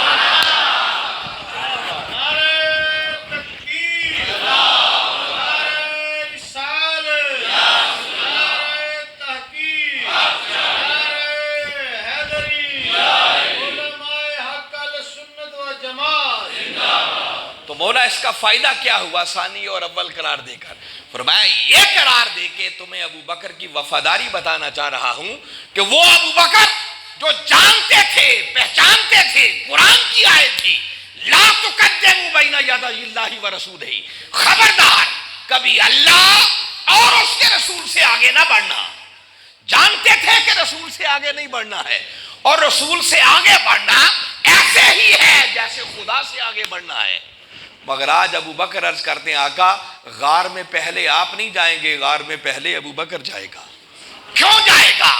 اس لیے کہ آقا صدیوں پرانی غار، معلوم نہیں کوئی اندر موذی چیز بیٹھی ہو، کوئی جان لیوا چیز بیٹھی ہو، تو ابو بکر نے میرے مصطفیٰ کی خاطر فرمایا جان کی پرواہ نہیں کی، پہلے غار میں داخل ہوئے تاکہ اندر جان لیوا چیز بیٹھی ہو تو جان جائے تو ابو بکر کی جائے، میرے مصطفیٰ کو کوئی تکلیف نہ پہنچے۔ تو قرآن ابو بکر کی وفاداری کا اعلان کر رہا ہے۔ تو میں بتا رہا ہوں کہ ایک طرف میرے آقا کی نگاہ انتخاب، ایک اہل بیت کے فرد، دوسرے صحابہ میں سے، اور پھر دونوں کی وفاداری کا اعلان خود قرآن کر رہا ہے۔ تو بتائیں کس کو چھوڑ کے گزارا ہوگا؟ آقا کا طرز عمل ہے، آقا کی سنت مبارکہ ہے، تو آقا اپنے اس طرز عمل سے امت کو بھی تو کوئی پیغام دینا چاہ رہے ہیں نا۔ نہ یہ دامن چھوڑ کر گزارا ہے، نہ یہ دامن چھوڑ کر گزارا ہے۔ تو آقا کی ذات اقدس کے ساتھ بھی ان کا تعلق تھا، اور میرے آقا کی کرم نوازیاں بھی دونوں گھرانوں پر تھیں۔ اب اگر کسی کے ذہن میں یہ خیال آئے کہ علامہ صاحب یہاں تک تو بات سمجھ آ گئی، درست ہے، مگر ہو سکتا ہے ان کی آپس میں کوئی غلط فہمیاں ہوں، کوئی چپکلش ہو، صحابہ اہل بیت کو اچھا نہ جانتے ہوں یا اہل بیت صحابہ کو اچھا نہ جانتے ہوں۔ تو آئیے کچھ چیزیں اس پر بھی آپ کو بتاتا ہوں تاکہ یہ غلط فہمی بھی آپ کی دور ہو جائے کہ صحابہ اور اہل بیت کا آپس میں کیا تعلق تھا، ان کی محبت کا عالم کیا تھا۔ ام المومنین حضرت عائشہ صدیقہ رضی اللہ تعالیٰ عنہ وہ بیان کرتی ہیں اور کہتی ہیں کہ میرے والد گرامی، یعنی کون؟ سیدنا ابو بکر صدیق رضی اللہ تعالیٰ، وہ کہتی ہیں وہ جب کبھی کسی ایسی مجلس میں بیٹھتے جس میں مولا کائنات علی شیر خدا بھی موجود ہوتے، تو کہتی ہیں میرے والد گرامی ہر وقت علی کے چہرے کو تکتے رہتے تھے۔ یہ ان کی بیٹی بتا رہی کہتی ہیں ایک دن گھر میں تنہائی میں خلوت میں میں نے پوچھا کہ ابا جان آپ کا خود مقام و مرتبہ اتنا بلند ہے مگر کیا وجہ ہے کہ آپ ہر وقت علی کے چہرے کو تکتے رہتے ہیں؟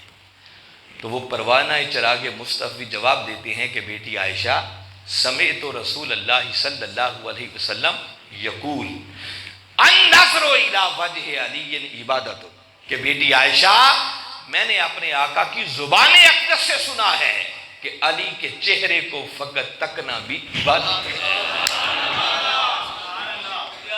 یہ کون کہہ رہے ہیں؟ سیدنا صدیق اکبر رضی اللہ، اور کہہ نہیں رہے اپنا عقیدہ سنا رہے ہیں، اور ان کی بیٹی بتا رہی ہیں کہ ان کا خالی عقیدہ ہی نہیں تھا بلکہ وہ ہر وقت پھر علی کے چہرے کو تک تک کر اس عبادت میں مصروف بھی رہا کرتے تھے۔ مجھے بتائیں اگر ان کی کوئی آپس میں عداوت ہوتی، کوئی غلط فہمی ہوتی تو ابو بکر کو کیا پڑی تھی کہ ایسی بات کرتے جس سے اہل بیت کی شان نمایاں ہوتی؟ سیدنا عمر فاروق رضی اللہ تعالیٰ عنہ، معروف بات سناتا ہوں، وہ عمر فاروق جن کی اپنی شان کم نہیں ہے۔ میرے آقا فرمائیں لو کانا بعدی نبی لکانا عمر، لوگوں اگر میرے بعد کوئی نبی ہوتا تو عمر فاروق ہوتا۔ فرمایا الشیطان یفر من ذل عمر، فرمایا شیطان عمر کے سائے سے بھی بھاگ جاتا ہے۔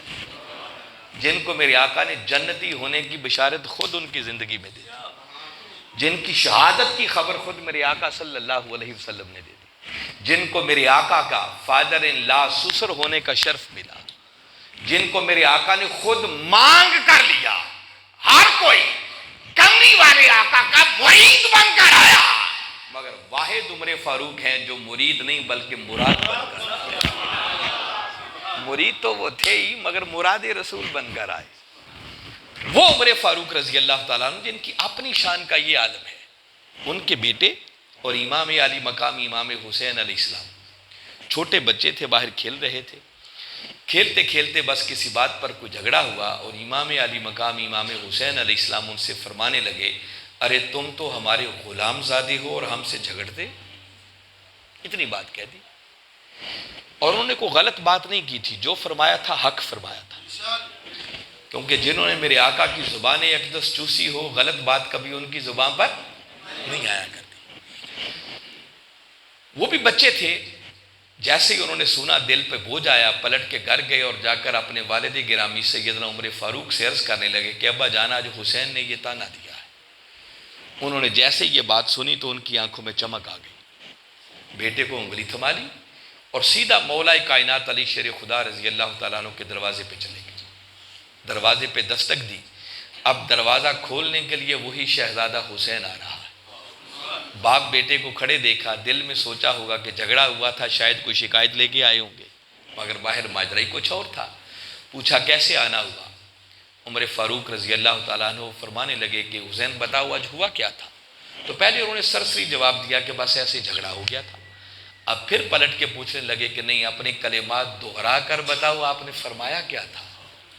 اب جنہوں نے آقا کی زبان اقدس چوسی ہو جھوٹ تو نہیں بول سکتے، صاف کہہ دیا کہ ہاں کہا تھا تم تو ہمارے غلام زادے ہو، ہم سے جھگڑتے ہو۔ بس عمر فاروق نے اتنی بات جو سنی اللہ کی بارگاہ میں ہاتھ اٹھا دیے اور عرض کی کہ مولا گواہ ہو جا، آج تیرے حسین نے ہمیں اپنی غلامی میں قبول کر لیا اور ہماری بخشش اور نجات کے لیے یہی کافی ہے۔ یہ وہ عشق تھا صحابہ کرام کا جو نواسہ رسول امام علی مقام امام حسین علیہ السلام سے مقرر، وہ ان کی غلامی پر بھی فخر کیا کرتے تھے۔ اور ایک روایت میں ہے آپ عرض کرنے لگے کہ حسین جو فرما رہے ہو یہ مجھے لکھ دو، تحریر کر دو، تاکہ یہ پروانہ ساتھ لے جاؤں اور قبر اور حشر کے اندر یہ پروانہ میری بخشش کا ذریعہ اور سامان بن جائے۔ ذرا اندازہ کریں نا، عمر فاروق جیسا جری انسان جس حسین کی غلامی پہ ناز کرے، اس حسین کی عظمت کا عالم کیا ہوگا۔ یہ محبت تھی، یہ تعلق تھا ان کا آپس میں۔ یہی سیدنا عمر فاروق رضی اللہ تعالیٰ ان کے دور خلافت کے اندر ایران فتح ہوا۔ جب ایران فتح ہوا تو مال غنیمت آیا، اور مال غنیمت جب بٹنے لگا تو مال غنیمت کے اندر ایران کے بادشاہ یزدگرد کی بیٹی شہر بانو وہ بھی کنیز بن کر آئی۔ تو آپ جب ان کی دینے کی باری آئی تو آپ فرمانے لگے بھی شہر بانو ایک بادشاہ کی بیٹی ہے اور ہم ان کو ان کے عقد میں دیں گے جو ہماری نظروں میں کوئی شہزادہ ہوگا۔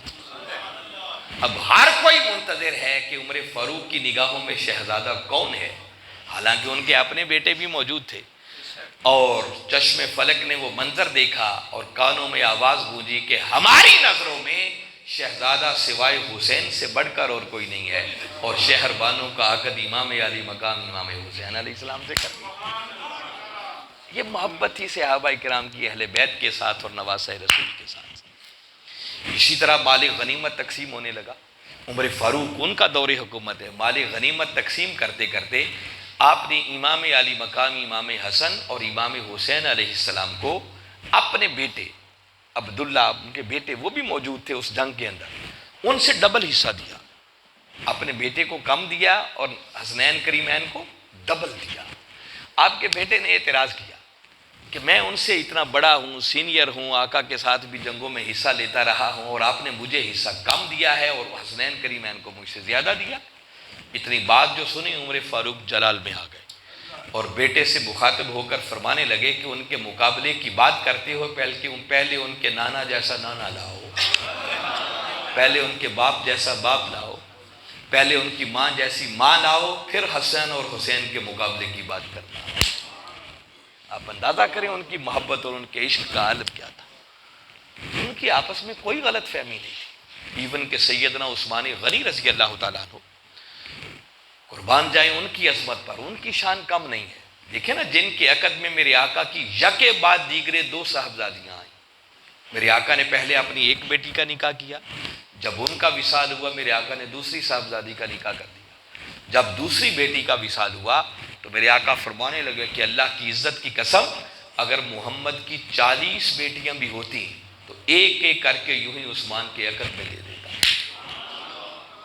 کیا شان اور کیا مقام ہوگا عثمان غنی رضی اللہ تعالیٰ عنہ، جن کی طرف سے میرے آقا نے خود اپنے ہاتھ پر ہاتھ رکھ کر بیعت رضوان کے موقع پر بیعت کی۔ فرمایا یہ ہاتھ میرا ہاتھ ہے اور یہ ہاتھ عثمان کا ہاتھ ہے۔ ہر صحابی خود بیعت کرتا رہا اور میرے آقا نے عثمان کی طرف سے خود اپنے ہاتھ پر ہاتھ رکھ کر بیعت کی۔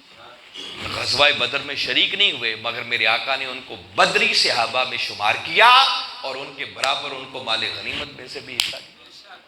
اور میرے آقا جن کا اتنا حیا کرتے تھے کہ جب سیدنا عثمان غنی رضی اللہ تعالیٰ عنہ آتے، لیتے ہوتے تو اٹھ کے بیٹھ جاتے، اپنے کپڑے درست کر لیتے۔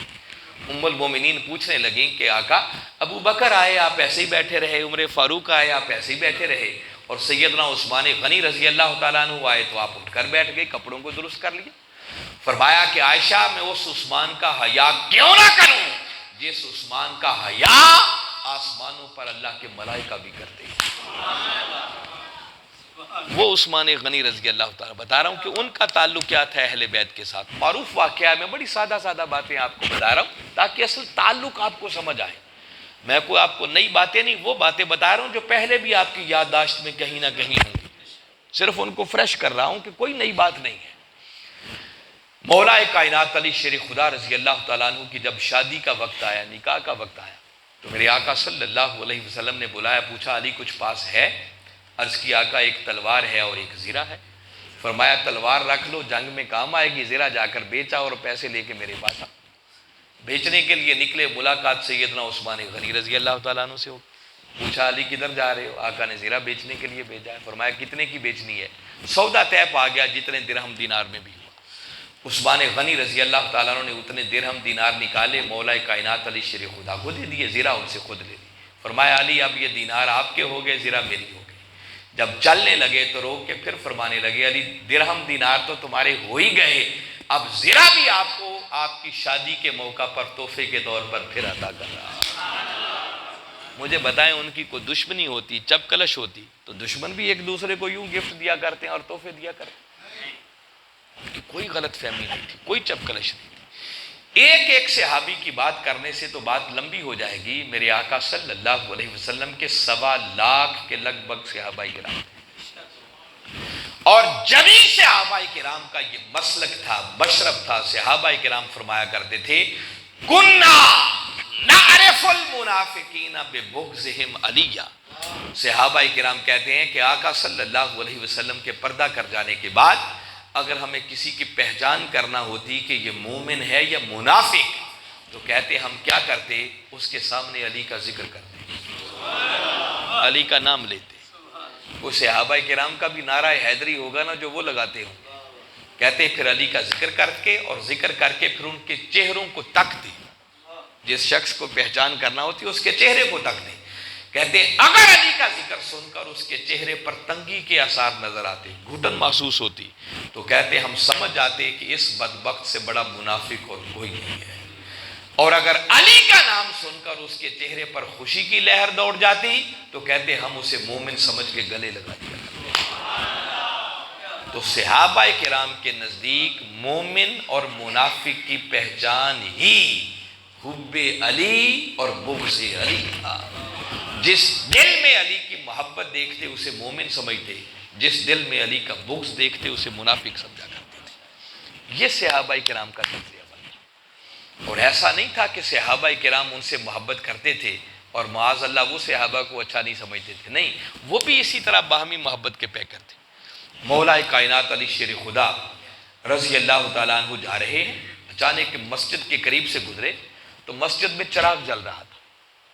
یہ لوگ پہلے مسجدوں میں چراغ نہیں جلاتے تھے۔ اس کام کا آغاز سیدنا عمر فاروق رضی اللہ تعالیٰ عنہ نے کیا۔ جب چراغ جلتا ہوا دیکھا تو آپ رک گئے اور اللہ کی بارگاہ میں ہاتھ اٹھا کر دعا کرنے لگے کہ مولا جس طرح عمر نے تیرے گھر کو روشن کیا ہے تو عمر کی قبر کو روشن فرما دے۔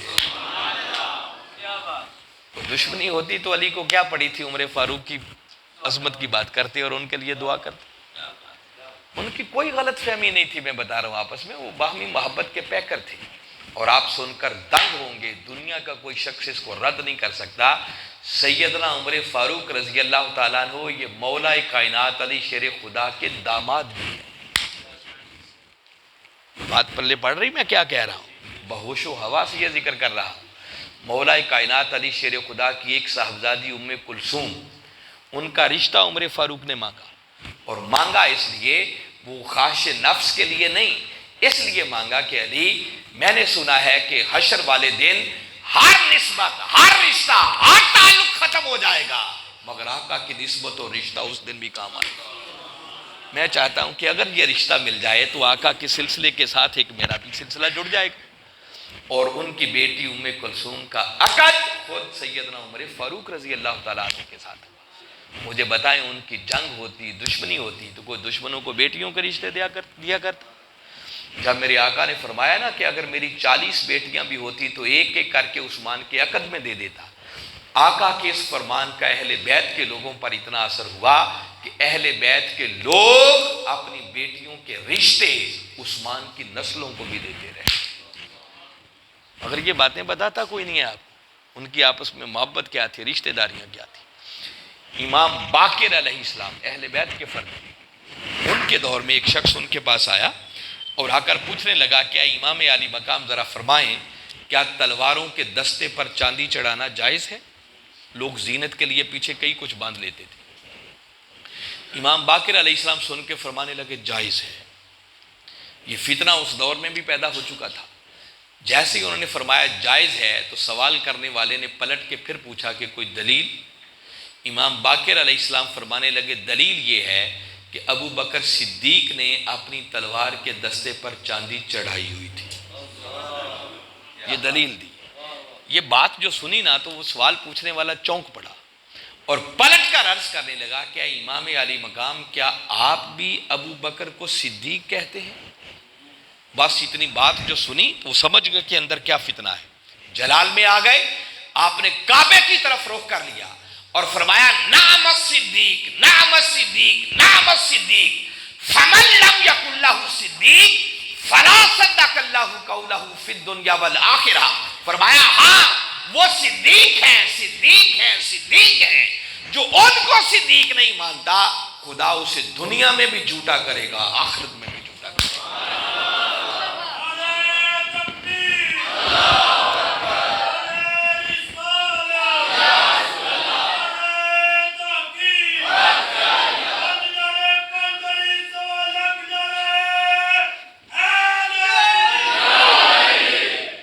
حاضرین مکرم، میں یہ بتا رہا ہوں کہ ان کے اندر کوئی چپکلش نہیں تھی، کوئی دشمنی نہیں تھی، باہمی محبت اور مودت کے پیکر تھے، آقا کی مجلس میں بیٹھنے والے تھے، آقا کی صحبت سے فیض یاب ہونے والے تھے۔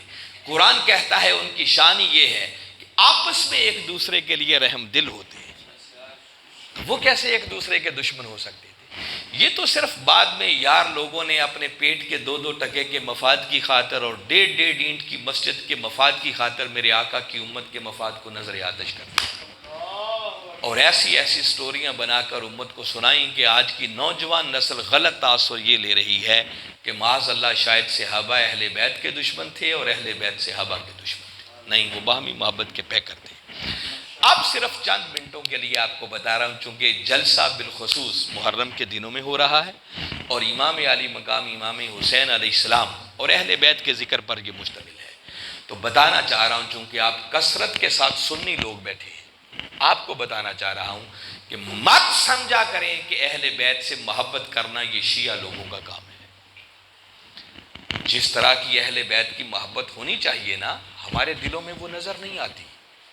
ہم اہل بیت کا ذکر ڈٹ کر اس طرح نہیں کرتے، ڈرتے ہیں، اور ڈرتے اس لیے ہیں کہ اگر اہل بیت کا ذکر ہم نے زوردار طریقے سے کر دیا تو لوگ کہیں شیعہ ہی نہ کہنا شروع کر دیں۔ تو میں یہ بات بتا رہا ہوں کہ اہل بیت کی محبت شیعت نہیں، اہل بیت کی محبت عین ایمان ہے۔ ایمان ملتا بھی اہل بیت کی محبت کے صلے میں ہے، اور ملا ہوا ایمان یہ بچتا بھی اہل بیت کی محبت کے صدقے سے ہے۔ جو سینہ اہل بیت کی محبت سے خالی ہے نا، اس سینے میں نہ ایمان آ سکتا ہے، نہ اسلام آ سکتا ہے، نہ قرآن آ سکتا ہے۔ وہ دائرہ ایمان سے خارج ہے۔ اور میں زور دے کے کہہ رہا ہوں، اب میں اس سبجیکٹ میں نہیں جا رہا، اس پر قرآن کی آیتیں، آقا کے فرامین شاہد ہیں۔ اہل بیت کی محبت یہ کوئی مستحب عمل نہیں ہے۔ میں کیا کہہ رہا ہوں؟ اہل بیت کی محبت مستحب عمل ہوتا ہے نا، کہ کر لیا تو ٹھیک، نہ کیا تو کوئی گناہ نہیں۔ اہل بیت کی محبت کوئی ایسی چیز نہیں ہے۔ اہل بیت کی محبت فرض ہے۔ کیا ہے؟ فرض ہے۔ یہ جو آیت کریمہ ہے نا سورہ شورا کی، قل لا اسألکم علیہ اجرا الا المودۃ فی القربى، محبوب نے بتا دو کہ میں نے جو کچھ تمہیں دیا اس پر تم سے کسی اجر کا سوال نہیں کرتا، ہاں اگر کوئی تقاضا ہے تو صرف الا المودۃ فی القربى کہ میری قرابت سے محبت کرنا، مودت رکھنا۔ جب یہ آیت کریمہ اتری نا، میرے آقا نے تلاوت کی، صحابہ کرام نے موقع پہ کھڑے ہو کے ایک سوال کیا۔ اب وہ صحابہ کرام کے کلمات بڑے قابل کو، صحابہ کرام عرض کرنے لگے، یا رسول اللہ صلی اللہ علیہ وسلم من قرابتک ہؤلاء الذین وجبت علینا مودتہم۔ صحابہ کرام عربی لوگ تھے، عربی ان کی زبان تھی، ایک بات نتیجے کے طور پر انہوں نے خود اخذ کر لی، کیونکہ ان کی زبان میں قرآن اترا تھا۔ یہ بات انہیں سمجھ آ گئی جو ان کے سوال سے سمجھ آ رہی ہے بات۔ عرض کرتے ہیں کہ آقا یہ فرمائیں وہ آپ کی قرابت ہے کون جن کی مودت اس آیت کے ذریعے اللہ نے ہمارے اوپر واجب کر دی ہے۔ یہ واجب کا لفظ صحابہ نے خود نکالا کیونکہ ان کی زبان تھی عربی۔ یہ سمجھ آ گئی کہ آیت کے تیور، آیت کا انداز، آیت کے خد و خال بتا رہے ہیں کہ جن کی محبت کا تقاضا ہو رہا ہے یہ کوئی مستحب عمل نہیں ہے، یہ واجب ہو گئی ہے۔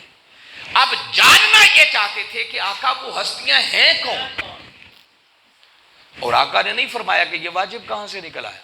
آقا نے اس بات پر کوئی کومنٹ ہی نہیں کیا، اور آقا کا اس بات پر تبصرہ نہ کرنا اس بات کی تائید آ کہ ہاں جو تم نے سمجھا ہے درست ہے، واجب ہو گئی۔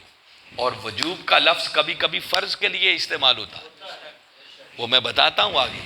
آپ کے امام ہیں جن کا یہ قول ہے پورا، مگر میرے آقا نے جب یہ سوال سنا کہ وہ ہستیاں کون ہیں جن کی محبت، جن کی مودت اللہ نے واجب قرار دے دی، تو میرے آقا نے فرمایا کہ میرے غلاموں، وہ میری قرابت جن کی مودت اللہ نے اس آیت کے ذریعے تمہارے اوپر واجب کر دی ہے، ان سے مراد علی و فاطمہ و بناہما، فرمایا ان سے مراد علی، فاطمہ، حسن اور حسین علیہ السلام۔ تو آقا نے نام لے کر بتا دیا، اور آقا سے بڑھ کر قرآن کی کوئی تفسیر نہیں کر سکتا۔ تو آقا نے جب نام لے لیا تو پتہ چل گیا کہ ان 4 ہستیوں سے محبت کرنا یہ ہمارے اوپر واجب ہو گیا۔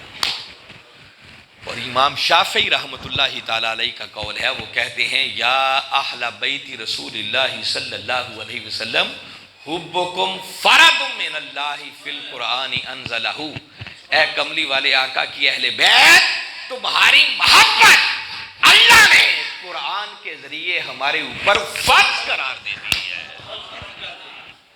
کیا قرار دے دی ہے؟ فرض قرار دے دی۔ اس لیے میں زور دے کے کہہ رہا ہوں، مت سمجھا کرو کہ اہل بیت کی محبت شیعت ہے، یہ شیعت نہیں، یہ عین ایمان ہے، یہ فرائض میں ہے، یہ کوئی مستحب عمل نہیں کہ کر لی تو ٹھیک، نہ ہوئی تو کوئی بات نہیں، یہ فرض ہے۔ اور فرائض میں بھی فرق ہے۔ دیکھیے نماز پڑھنا فرض ہے نا، مگر ایسا فرض ہے کہ کوئی نماز نہ پڑھے تو کیا خیال ہے، کافر ہو جائے گا؟ گناہ گار ہوگا، اس کی گرفت ہوگی، حساب ہوگا، قیامت والے دن عذاب کا مستحق ٹھہرے گا، مگر ایمان نہیں جائے گا۔ روزہ رکھنا فرض ہے، بغیر کسی شرعی عذر کے کوئی روزہ نہ رکھے تو کافر نہیں ہوگا، گناہ گار ہوگا، عذاب ملے گا، مگر ایمان نہیں جائے گا، مومن رہے گا۔ مگر کملی والے آقا کی اہل بیت کی محبت یہ ایسا فریضہ ہے کہ ادھر سینہ اہل بیت کی محبت سے خالی ہوا، وہ بدبخت اسی وقت دائرہ ایمان سے خالی ہوا۔ اس لیے میں زور دے کے کہہ رہا ہوں کہ اہل بیت کی محبت یہ کوئی مستحب عمل نہیں ہے، اس محبت کے بغیر چارہ ہی نہیں ہے، گزارا ہی نہیں ہے۔ اس لیے اہل بیت کی محبت میں جینا سیکھو اور اہل بیت کی محبت میں مرنا سیکھو۔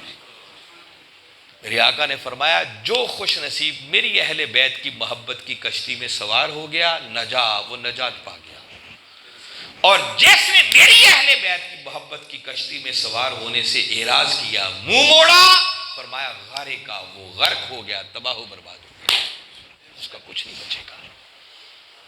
میرے آقا نے فرمایا تمہارے اندر 2 بھاری چیزوں کو چھوڑ کے جا رہا، انی تارک فیکم الثقلین ما ان تمسکتم بہما لن تضلوا بعدی، فرمایا 2 بھاری چیزیں چھوڑ کے جا رہا ہوں، جب تک دونوں کا دامن تھامے رہو گے تم کبھی گمراہ نہیں ہو سکتے۔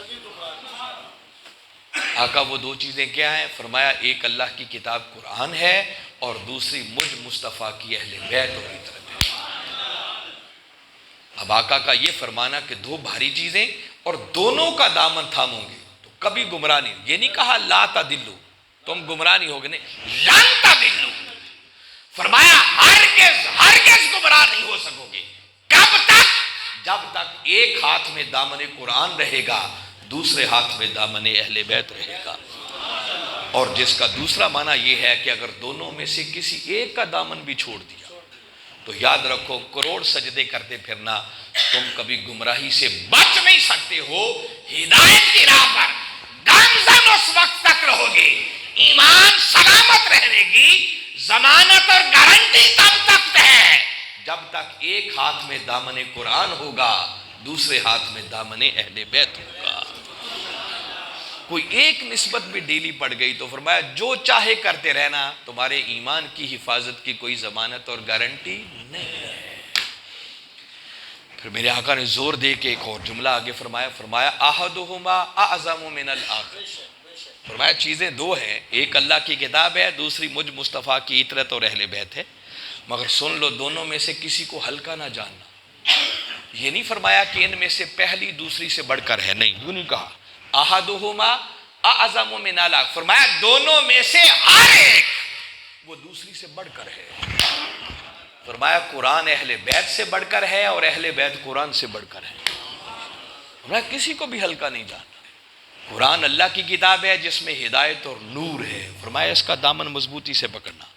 اور جب اپنی اہل بیت کی باری آئی تو 3 مرتبہ میرے آقا نے فرمایا اذکرکم اللہ فی اہل بیتی، اذکرکم اللہ فی اہل بیتی، اذکرکم اللہ فی اہل، 3 بار زور دے کے کہا۔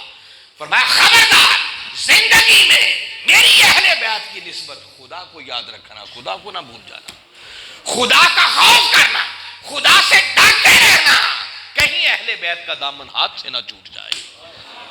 اور میں اہل بیت کا دامن چھوٹا انسان دائرہ ایمان سے خارج ہو. اس لیے زور دے کے کہہ رہا ہوں کہ لوگوں اہل بیت کی محبت میں جینا سیکھو اور اہل بیت کی محبت میں مرنا سیکھو. اس محبت کے بغیر گزارا ہی نہیں ہے, چارہ ہی نہیں ہے, یہ ایمان ہے. اور اس لیے میرے آقا نے اشارہ کر کے فرمایا تھا من احب ہؤلاء فقد احبنی ومن احبنی فقد احب اللہ. فرمایا جس نے ان سے محبت کی گویا اس نے مجھ سے محبت کی, اور جس نے مجھ سے محبت کی اس نے اللہ سے محبت کی, اور جس نے اللہ سے محبت کی فرمایا اللہ اسے جنت میں داخل کر.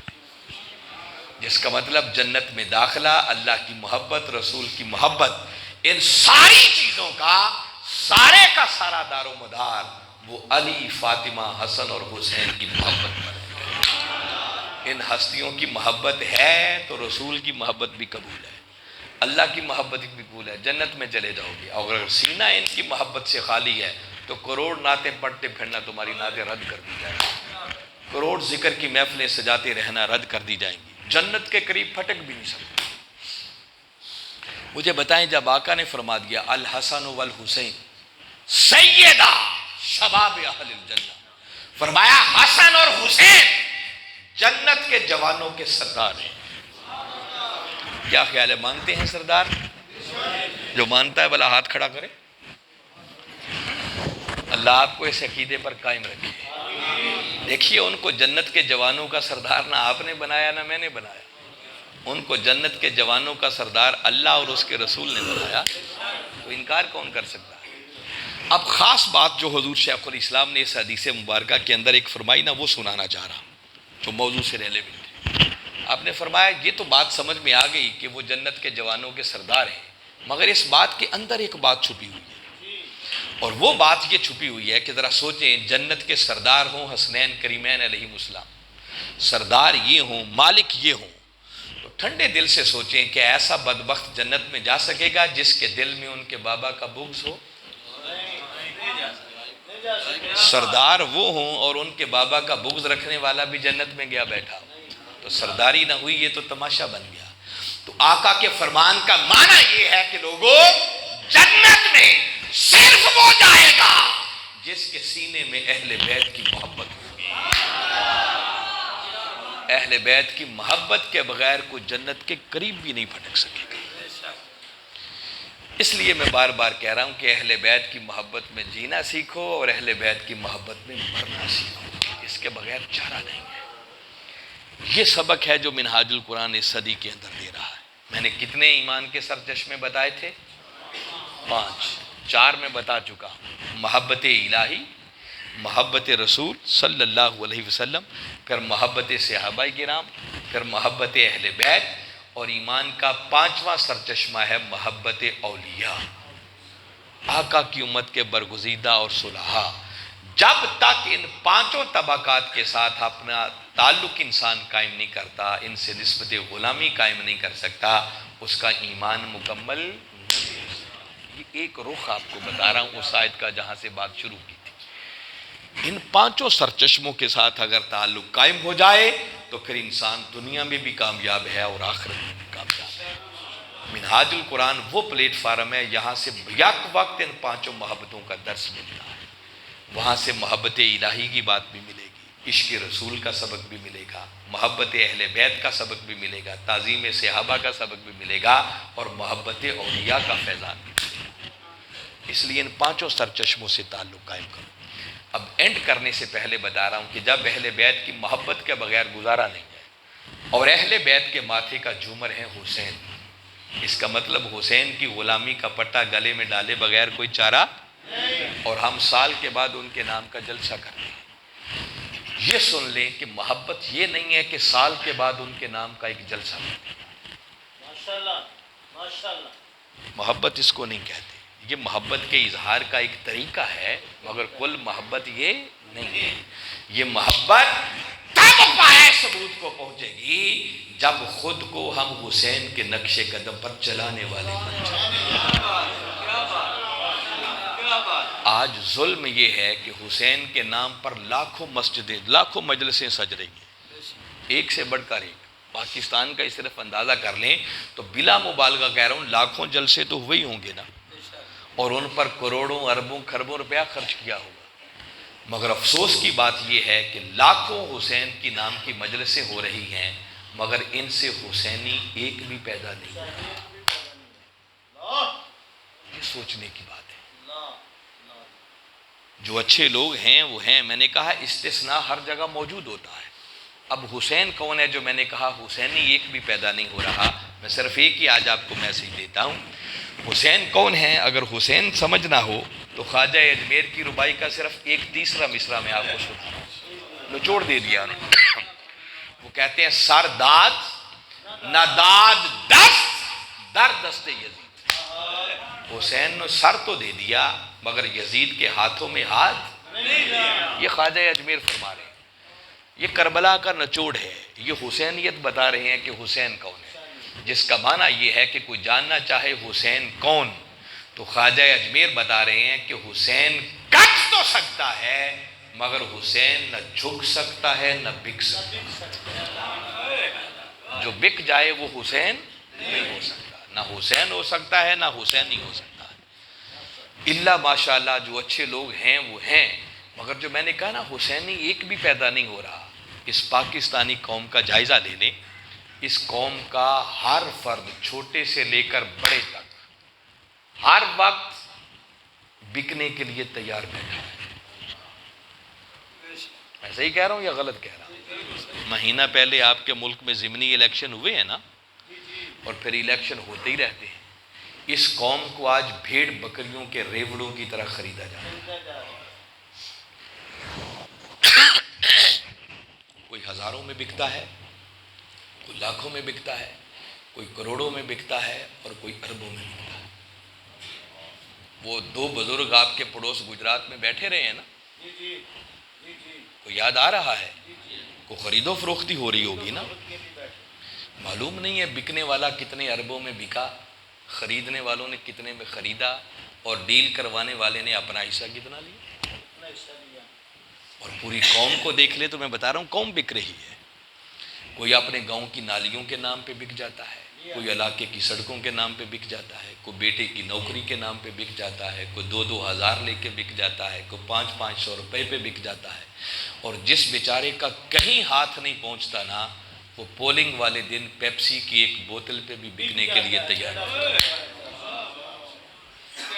میں یہ کہہ رہا ہوں کہ اتنی مجلسیں کر کے حسینی ایک بھی پیدا نہیں ہو رہا، یہ سوچنے کی ضرورت ہے۔ ہم بدلیں گے کب؟ ہمارے بدلنے کا وقت کب آئے گا؟ محبت خالی سال میں ایک جلسہ کر لینے کا نام ہے یا حسین کے نقش قدم پر بھی چلنا شروع کریں؟ ہم کیا کرتے ہیں؟ جلسہ کرتے ہیں اور جلسہ رکھ کے پھر علامہ صاحب کو کہتے ہیں ہمیں سنائیں امام علی مقام کی شہادت کیسے ہوئی تھی، علی اکبر کی شہادت کیسے ہوئی، اونو محمد کی شہادت کیا بھی۔ ان شہادتوں کا ذکر کرنا، سونا، آنسو بہانا، رونا، یہ سب عبادت ہے، اس کا انکار نہیں ہے، مگر ساری زندگی یہی سنتے سناتے رہو گے، رو دو کے چلے جاؤ گے، یا یہ بھی سوچو گے کہ انہوں نے قربانی دی کیوں تھی؟ کون کے نقش قدم پر بھی کبھی چلنے کا سوچیں گے؟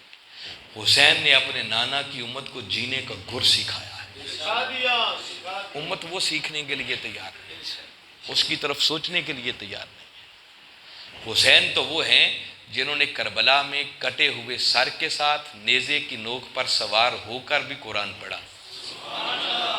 کوئی کہے گا قرآن نہیں پڑھا، تو ٹھیک ہے بابا، پڑھا نہیں، قرآن سنا، آیت کو سمجھا اور سمجھ کر قاری قرآن کو جواب دیا۔ اور یہ قرآن کی تلاوت سے بھی بڑا کام ہے۔ تلاوت کرنا تو سیدھا آیت کو پڑھنا ہے نا، وہ خالی پڑھ نہیں رہے، آیت کو سن بھی رہے ہیں، سمجھ بھی رہے ہیں، اور اس کے مطابق قاری قرآن کو جواب بھی دے رہے ہیں۔ حسین نے کٹے ہوئے سر کے ساتھ نیزے کی نوک پر سوار ہو کر قاری قرآن کو جواب دے کر یہ بتا دیا کہ حسین کا سر تن سے تو جدا ہو سکتا ہے مگر حسین قرآن سے جدا نہیں ہو سکتا۔ اور ہم کیسے حسین کے ماننے والے ہیں کہ مہینوں گزر جائیں ہمیں قرآن کی زیارت بھی نصیب نہیں ہوتی، ہمیں صحیح ڈھنگ کے ساتھ وہ قرآن پڑھنا بھی کوئی نہیں آتا، زندگیاں بیت گئیں، بال سفید ہو گئے، مشکل سے مشکل کام کر لیے، نہیں کیا تو قرآن پڑھنا نہیں سیکھا۔ نہ ہمیں پڑھنا آئے، نہ ہمیں سمجھ اس میں لکھا کیا ہے، تو مجھے بتائیں جس قوم کو کتاب پڑھنا نہیں آتی، سمجھ کوئی نہیں لکھا گیا ہے، عمل خاک کریں گے، کیا کریں گے؟ حسین تو وہ ہے جس نے تیروں، تلواروں، نیزوں کے سائے میں اپنا آخری سجدہ بھی قضا نہیں ہونے دیا۔ اور ہم کیسے حسین کے ماننے والے ہیں جنہیں 5 وقت کی نماز کی بھی فرصت کوئی نہیں ہے۔ میں یہ کہہ رہا ہوں کہ خالی حسین کے نام کی تقریریں سنو گے یا خود بدلو گے بھی؟ میں نے صرف موٹی موٹی 2-3 باتیں بتائی ہیں، اگر انہی کو پلے باندھ لیں اور اپنی زندگی کو بدل لیں، قرآن کے ساتھ تعلق پیدا کریں، 5 وقت کی نماز مس نہ ہو، اور حسین کی طرح ڈٹ جانا سیکھیں، نہ جھکے نہ بھگے۔ جس دن اس قوم نے بکنا چھوڑ دیا، اس دن سے اس ملک اور قوم کی تقدیر بدل جائے گی۔ یہ ذمہ دار قوم ہے خود۔ جب قوم نہیں بک جانا ہے تو پھر یہی حشر ہوگا جو کچھ ہو رہا ہے۔ ابھی موٹر وے سے اتر کر آپ کے گاؤں میں آتے، اتنا لاہور سے یہاں تک ٹائم نہیں لگا جتنا یہاں سے یہاں تک لگا۔ اور مجھے سن کے حیرت ہوئی ہے کہ ایم پی اے بھی آپ کا پڑوسی ہے، ایم این اے بھی آپ کا پڑوسی ہے، مگر ان کا قصور نہیں ہے، انہوں نے آپ کی سڑکیں بنانے کے لیے تو یہ M N A M P A بننے کا وعدہ نہیں کیا تھا، انہوں نے آپ کو خریدا ہے، آپ کی قیمت آپ کو دے دیا، اب آپ کس بات کا تقاضا کرتے ہیں؟ وہ جو چاہیں کریں۔ تو ہمیں بکنا چھوڑنا ہوگا۔ جب تک ہم بکنا نہیں چھوڑتے اس ملک اور قوم کی تقدیر نہیں بدل سکتی۔ تو کوئی اگر پوچھے کہ کوئی آج کے دور میں بھی حسینی ہے، ہاں آج بھی ہے۔ جس دن حسینی نہ رہے اس دن سے یہ دنیا بھی ختم ہو جائے گی۔ ہزاروں ہوں گے، معلوم نہیں کون کہاں کہاں بیٹھ کر حسین کا کردار ادا کر رہا ہے، ان کی غلامی کا پٹا گلے میں ڈالے ہوئے، مگر ایک بتا رہا ہوں جن کو آنکھوں سے دیکھا اور کانوں سے سنا، اور اس حسین کے غلام کو آج کے دور میں لوگ ڈاکٹر محمد طاہر القادری کے نام سے یاد کرتے ہیں۔ شاید بیٹھے ہوئے لوگوں میں سے کئیوں کو یاد ہو، 2013 میں کچھ لوگ ڈاکٹر طاہر القادری کو بھی خریدنے آئے تھے۔ کچھ یاد آ رہا ہے؟ کس کس کو یاد آ رہا ہے؟ بلا ہاتھ کھڑا کرے۔ نہیں، وہ 5-7 لوگ ہیں بھائی، اصل میں شاید میڈیا سے ٹچ نہیں، پرانی بات ہوئے نا، 2013 بڑے بڑے لوگ نامور خریدنے کے لیے آئے تھے جب ہم نے دھرنے کے لیے نکلا تھا، اور طاہر القادری نے ان خریدنے والوں کا وہ حشر کیا تھا کہ اب قیامت تک ان کی نسلیں بھی یاد کریں گی کہ خریدا کیسے جاتا ہے۔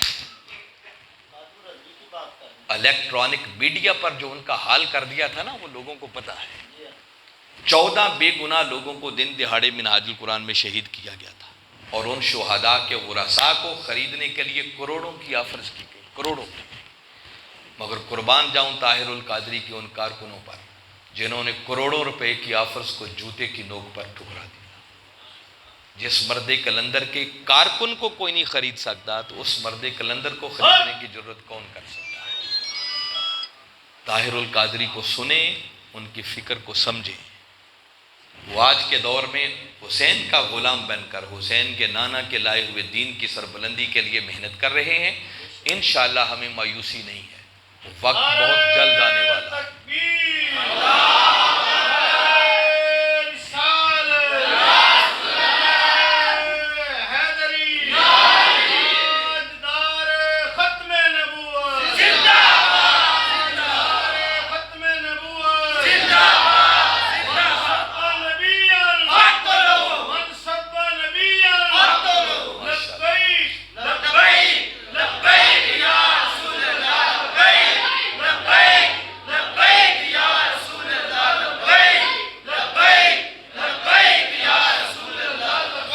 میں عرض یہ کر رہا تھا کہ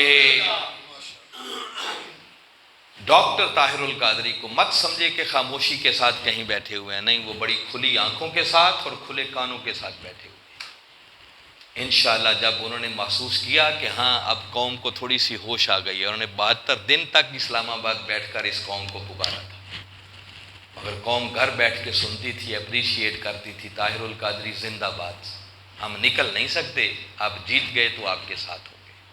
حالات قوم کو سکھا رہے ہیں، انشاءاللہ وہ وقت دور نہیں ہے جب اس دھرتی پر اس مرد کلندر کی قیادت میں مصطفی انقلاب کا سویرا غروب ہو کر رہے گا۔ بس پیغام یہ ہے کہ خالی حسین کی باتیں سننے والے نہ بنو، سنو بھی اور سن کر ان کے نقش قدم پر چلنے والے بنو۔ جس دن اس قوم نے حسین کے نقش قدم کو اپنا لیا، انشاءاللہ اس ملک اور قوم کے برے دن ختم ہو جائیں گے۔ میں بار دیگر آج کے اس جلسہ کے منتظمین کو دل کی گہرائیوں سے مبارکباد بھی پیش کرتا ہوں۔